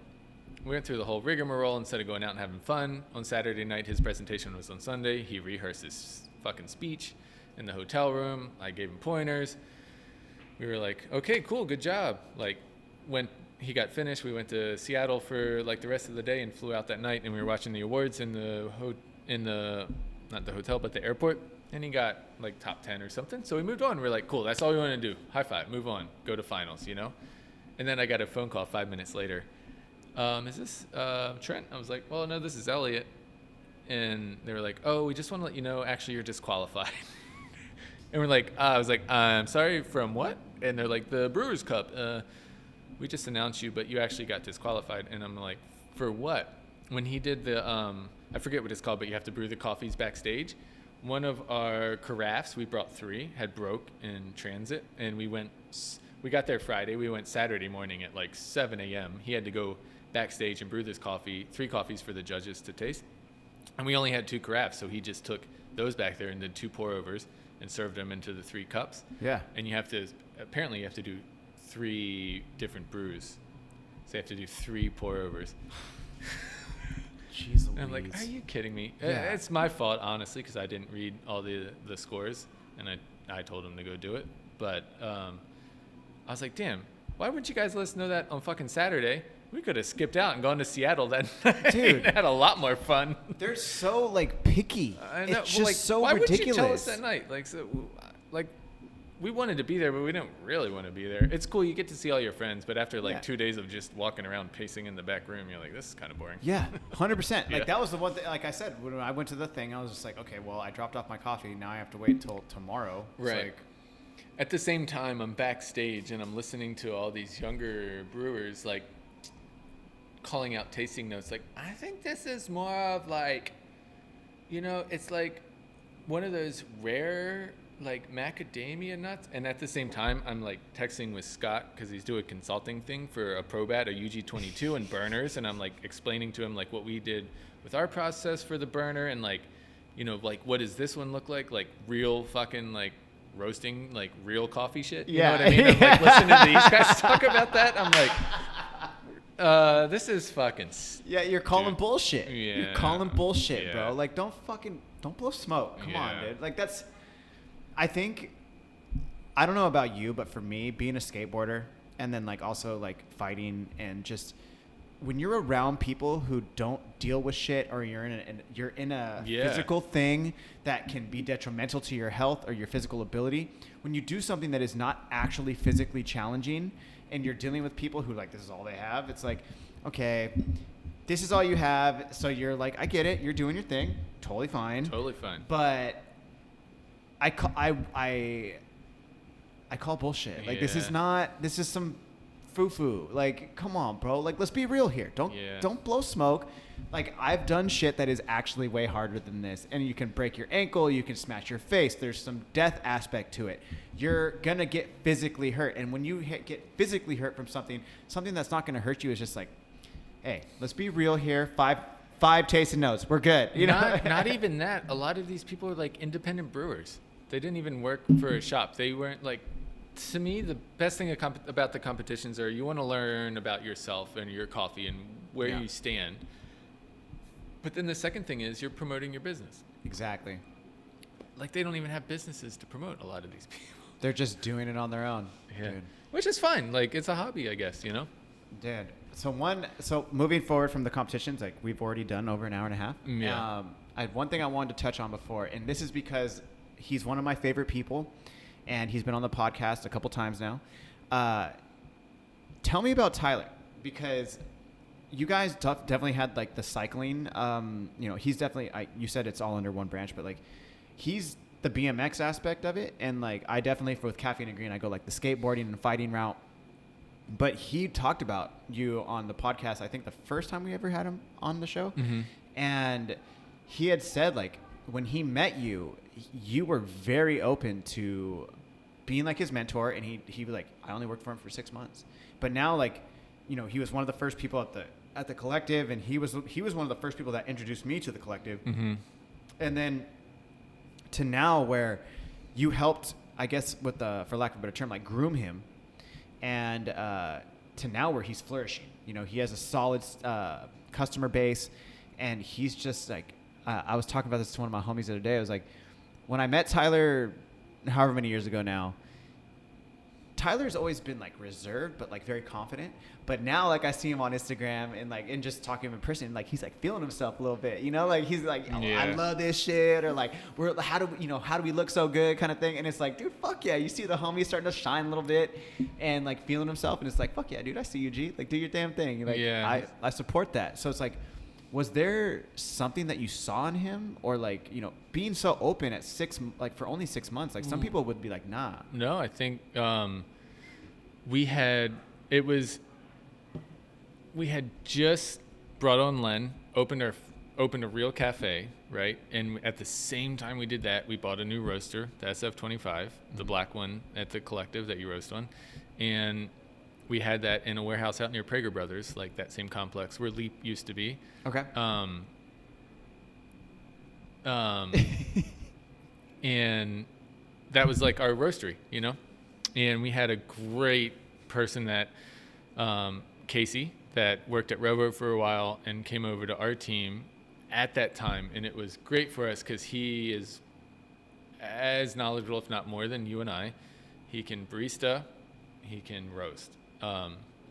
And he came over at a great timing for us because he wasn't super happy with his current situation, and he was more into coffee, you know what I mean? Mm-hmm. So he baristaed and he helped us roast a couple of days a week, and we always knew the entire time that it was temporary because him and his girlfriend, they might be married now, Greer, were moving to the Northeast because she was going to go to school, and he needed to go do that. So at that time, we were looking for a roaster to help me out, and Tyler was like, I'm kind of roasting in my shed. Like we started, he's like, I could come help, you know? I don't really remember how we connected. Like I remember how we connected. The first time I met him was at a Scott Rayal presentation up in not Long Beach, but the city right next to it, Costa Mesa, at I forget their name, at Ed's shop though. And I met Tyler there, and I was like, oh, cool, I'm in San Diego too. He's like, oh, I got a Mill City in a shed. I was like, cool, I have a 25 now, but I started in a shed too. So we just connected and brought him on as a roaster. And if you are working for us, you need to learn how to fucking roast. So I'm going to tell you everything I know. Dope. Yeah. So I told him what we did. I'm like, this is what we're currently doing, and this is how we do it. And, it wasn't that, I don't want to say I didn't see anything in Tyler, but he was a nice guy. We, as like our company as a whole, we hire based on people. Yeah. I don't give a fuck about your experience. I think maybe one or two of our current baristas ever had barista experience. Everyone else we've trained, because it's pretty easy to train someone to tamp a shot and stuff, but it's pretty hard to like teach someone to not be an asshole, So we've always kind of hired people that like, because I still work. I'm always going to work. I don't know like what everyone's goal is with whatever they're doing, but you can't not work. Yep. Everyone says like, oh no, I would just do nothing. Like, you're not going to do nothing. You're going to get bored as fuck, Yep. I love what I do. So I hire people I would want to hang out with for 6 to 12 hours a day working, So Tyler fit that bill at the time. And we brought him on. And if you're going to roast while I'm not there, that's the main thing. Like, get me out of roasting so I can go barista, order shit. That was before my wife worked at the shop. She manages our shop now.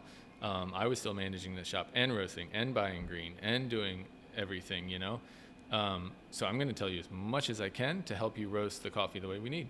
So, Tyler, and it was an agreement when he came on. He's like, I'm going to eventually do my own thing. I just want you to know that. And I'm like, cool. As much help as you can give us while you're here, perfect. Dope. I mean, there isn't, like, it's like we said before, there's not fucking secrets. Like, none of us really know. Yeah. You're just trying to do the best you can. Just trying, and like it's basically showing somebody this is what we're doing right now to get this coffee to taste like this, and you just go from there. Dude, so but like now that he's doing his own thing and creating his own vibe, it's like, I mean, this might sound weird, but it's like, do you ever feel like a sense of like, damn, I helped kind of like start that? Like, not, I mean, like no, he did his own he shit. He did it, like, man. Yeah. I didn't do anything. He did all that work, But you were a pivotal part, because when I talked to him, he's like, I didn't really know how to roast, but you showed him like he knew how to roast. He's just saying that. He went to the same, classes and everything. Yeah. I went to Scott's class 2 or 3 times before I actually started implementing a between batch protocol. Really? I'm like, I know how to do that. I understand it. Like, move on to the next thing. What's the fucking secret? And every time I went, it was like, there isn't a secret. Like, these are the things you have to know. And literally one day I was like, cool, I'm going to just do the between batch protocol thing one day. And then I was like, oh shit, that roast is right on fucking target. You know what I mean? Because I was always like, I know how to adjust if I'm behind. I know how to adjust if I'm ahead. And then all of a sudden you do it and you're like, I'm on. So Tyler knew. He went to the same things I did. He knew what he was doing. He just maybe needed that, like, the kind of the confirmation that, yeah, this is what you do. Well, that's what I mean. You know? Yeah. Well, because like he sees you doing it and like you're succeeding, you're winning competitions, you're in it, like, whether or not you see it that way, it's like, dude, he probably looked at you as like a mentor that like helped, like, something like there's Scott, and then there's you, who's local, who is like, damn, he's doing it, he's like making himself look dope, and it's like, fuck, man, like I think, to be 100% honest, I think he's the only other roaster that I've had. Oh, and Asa is those two are the only 2 roasters that have had mentors and people to show them how to do it, other than myself. Yeah. And both of them didn't have it. Like I said, I had 2.5 years with both of those roasters to show me how to do stuff. And Tyler had you for 6 months. And I think Asa said he had his mentor for like a year. Oh, wow. So, but every other roaster that I've had on who's either successful or just is starting a business, they're like, yeah, self-taught. Yeah, and to give more credit to Tyler, he's moved into his location. And he's taking what the community wants, and he's serving them coffee that they want. You know what I mean? Yeah. I know he loves what he does, and he's super stoked on the product that he's putting out, but I know he wants to roast a little bit lighter. But at the same time, he's doing what he needs to do to survive, to eventually roll that out to the community, So, and all that is kind of important things that maybe he picked up along the way, so. Well, dude, I mean, and plus, like, I was talking to him recently, and he was saying, like, the thing that he's battling with is that he doesn't get to roast as much. Yeah, and that's the hard part. I mean, like, again, going back to Zoom Bar, I was able to roast some days 4 days a week. Yeah. And so I really got to, nose of the grindstone, right? And then in current day, having Caffeine and Green and Still Mill, depending on if I get clients for Caffeine and Green, I could be at the Roastery sometimes 3 days a week. Sometimes one day, it's like at least 1 day a week. And it's like, I still find myself like obsessing over the fucking, like, not the curves or anything, but it's like between batch protocols. Right. Why did this take off right here? And I have like, I'll look back at last week's and be like, look at my roast and be like, what is going on here? Like, weight loss. Oh, this one is this. Or like, oh, I changed the coffee. That's why the weight loss was over. Right. Or like on this or this or this. Yeah. But, I mean, dude, we still have so much to learn. Like, since we've been roasting on the Loring. Oh yeah. I've learned even more. And I was roasting coffees on there that were so light, but so good, but could only be so good if you had professional coffee equipment. You know what I mean? Yeah. That we didn't release to people. Yeah. Like, there's some of my favorite coffees that I've ever roasted, but we couldn't release it. Because unless you had, like, a professional grinder, really good water, correct temperature, everything, it was going to taste horrible. So I think there's still so much for all of us to, like, learn with, especially even the equipment we have there, There's a lot more equipment there than you know. Dude, there's green grading equipment. There's all kinds of stuff there. So there's still so much, man. Like, well, dude, I feel like the day that you become complacent and think that you know it all is the day it's like, yo, you need to learn more. Because it's never going to stop. I remember when I brewed you a coffee, I think one time, and you were like, what was this, like 1.5 minute development time? And I said, I don't know. I didn't mark first crack because it's not really important anymore. It was the whoosh whoosh. Yeah. You gave me that whoosh. Oh, I was like, whoosh? Yeah, I was like, yo, what the fuck? And you were like, you want to try something funky? I was like, yeah, let me try that. And then I was just like, whoa. I think that coffee on the SF25 is so unique. I think we end that at around 385. 385? When does it crack? Like, I don't know. It depends on how you mark first crack. Do you mark first crack by hearing it, or do you mark first crack on the ETROR, I go on fully for me. I go 100% based on consecutive cracks. Any coffee. Yeah. It does not matter. We use the ETROR, but then I think it's so not important that once we decide whatever it is for a coffee, you know, that's just when we mark it. If it's 375, we just mark it at 375 every time. And that way you're building more consistency, you know? Yeah. No, but like I literally will like 355, I'll hear like snaps, you know? Whoa. It's because of the extended fermentation, I think, and stuff. It's just so, just so weird. Is that like are you doing high charge temps? Like No, we charge at the same temperature every time. And you should too. For every coffee? Yeah, why not? Because, well, I mean, I do it for the same time for every, like, I change my charge temps for different coffees, but, like, my espresso blend, same time every time. Mm-hmm. That's why, that's how I create my consistency. But, like... But why not do it for every coffee? Because in my experience, and I say this only from my experience based on when I actually, like, I guess for lack of a better term, like, found my voice in roasting coffee, was when I was down in South Park, I had all those Laotian coffees that I had to roast. No, those things suck. Dude. They're so moist and they crash so hard and they're so dense and you can't develop them. And they're all different types of beans. Katui, however you want to say it. Yeah. And then there's like Katmore, and then there's like Bourbones, and then it's just like there's no consistency of like. But and it's no fault of the Laotians. They literally are just starting in the specialty grade. It'll probably get better as things go along. Mm-hmm. But I felt like I learned how to roast then, but you weren't able to roast the same coffee the same way. And up to that point, I kind of was. And then I learned again. So it was like, oh, I'll do all these Laotian coffees, and I had to find different charge temps and different beans. And also that's how I learned about different like bean densities. And like I started really, because I was not succeeding, I started really geeking out on like bean size, 17, 18, like all these things, like super hard green, like SH, like I actually started paying attention to what all of these things meant about the coffees. And at the same time, I'd go to Inter-American and it was like, oh, there's the Papua New Guinea, there's the Ethiopian, and here's this Colombian. And it's like, okay, well, I can't roast those the same way I roast the Laotians. And like, I didn't want to have like a green tasting coffee. So I would have these certain things, but then I would go to my espresso blend and it's like, okay, make the espresso a little bit darker, but then have a sweet finish. Okay, dude, that's done. Boom, like that. And then I would go towards these single origins, and then I would have these things. It was just like, why does one work with this way, and why does it not work with this? And I would have other coffee people coming in, people that I like trusted their opinions, and they were like, nah, bro, this isn't good. And I was like, fuck, you know, like. So that's I guess my reasoning behind it. And from what I've seen is like every coffee that I do right now, I have 9 coffees between 2 brands.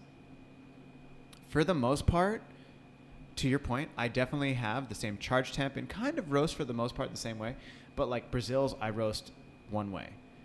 If I'm roasting in Brazil, it's a natural. This is what I'm roasting it at. If I'm roasting in Colombia, this is how I'm roasting in Colombia. And it's like, it's just from, I've been roasting about 6 years now. And it's just based on my experiences. Yeah. So that's for me. But like, I also don't really like it. Like if I were to charge, like Ethiopia is like, it's always like plus 400 always to get like for me, I don't like super sour, but I also like know that like I want complexity. So depending on the region of the bean that I'm using, I will definitely like, it does not matter about my personal preference. I want to bring out the best taste that I can of that coffee. Right. Yeah. For me. Charge temp's not going to do anything about complexity or sourness, though. You think so? 100%. I'll have to try that. Mm-hmm. I'm down. Like, Yeah. I'm always down to try something new. Charge temp, you don't want to have roast defects, and you just want to set yourself up for the length of roast. And you can do that also by your soaking and your first gas adjustment. What about your soaking? Do you do 1 minute? We soak on all of the roasters up until, like, usually if we're doing more than, like when we had the Probat or the Loring, we don't really soak, but we soak on everything else, yeah. How long? A minute, yeah. A minute, yeah. And then you adjust accordingly. Yep. Yeah. What about the environmental temp though? Like that's my theory, and I mean not my theory, but like how I was taught is like the charge temp, basically controls that environmental temp, and that's kind of like where you start gauging from. So I mean, like, do you obviously disagree in a respectable way? Like, No, I don't disagree. You should know what your environmental temperature is too, I think. But, 100%. Yeah. But I think if to make things easier on you to roast more consistently, I would say just try it for a month. Okay. Charge everything at the same temperature. Okay. And just adjust your profiles then on that, you know? Because all the charge temperature really matters is that you're not getting roast defects and that you're charging hot enough to get the desired length that you want in the roast, given how powerful the roaster is. Okay. Right? So all of a sudden, if you leave the collective, whatever roaster you get, you got to make sure you know the BTUs, how powerful it is, how much you can roast. All of a sudden, if it's underpowered, you're going to want to change some shit around. You know what I mean? 100%. You go to another roaster, maybe you're roasting on a UG22 or something that has way more power, and you're only doing like half batches. You're going to want to, you can keep your charge temperature the same. All your gas adjustments are just different. Well, yeah, I mean, like, I think one thing that, like, when Joe was on, he was talking to me. He's like, you know, you're a true roaster when you know how to roast on. It doesn't matter the roaster that you're on. You can do it. And I think the best thing, and I've said this before to other roasters, is that, like, dude, the best thing that the collective done has not even, like, given me an outlet. It's the fact that you can, like, hop on the Mill City sample roaster, go to the SF25, which I'd already had an experience on, or the Ambex, or the SF6, or it's like... Well, even the new 25, we did our first batch in it the other day, and I was looking at the green, like, in the drum, you know, and I was like, that's different. And I texted San Fran, I was like, did you guys change the paddles in this? He's like, yeah, there's an update to the paddles in the drum. I was like, oh shit, it's way different. Like, so you adjusted accordingly?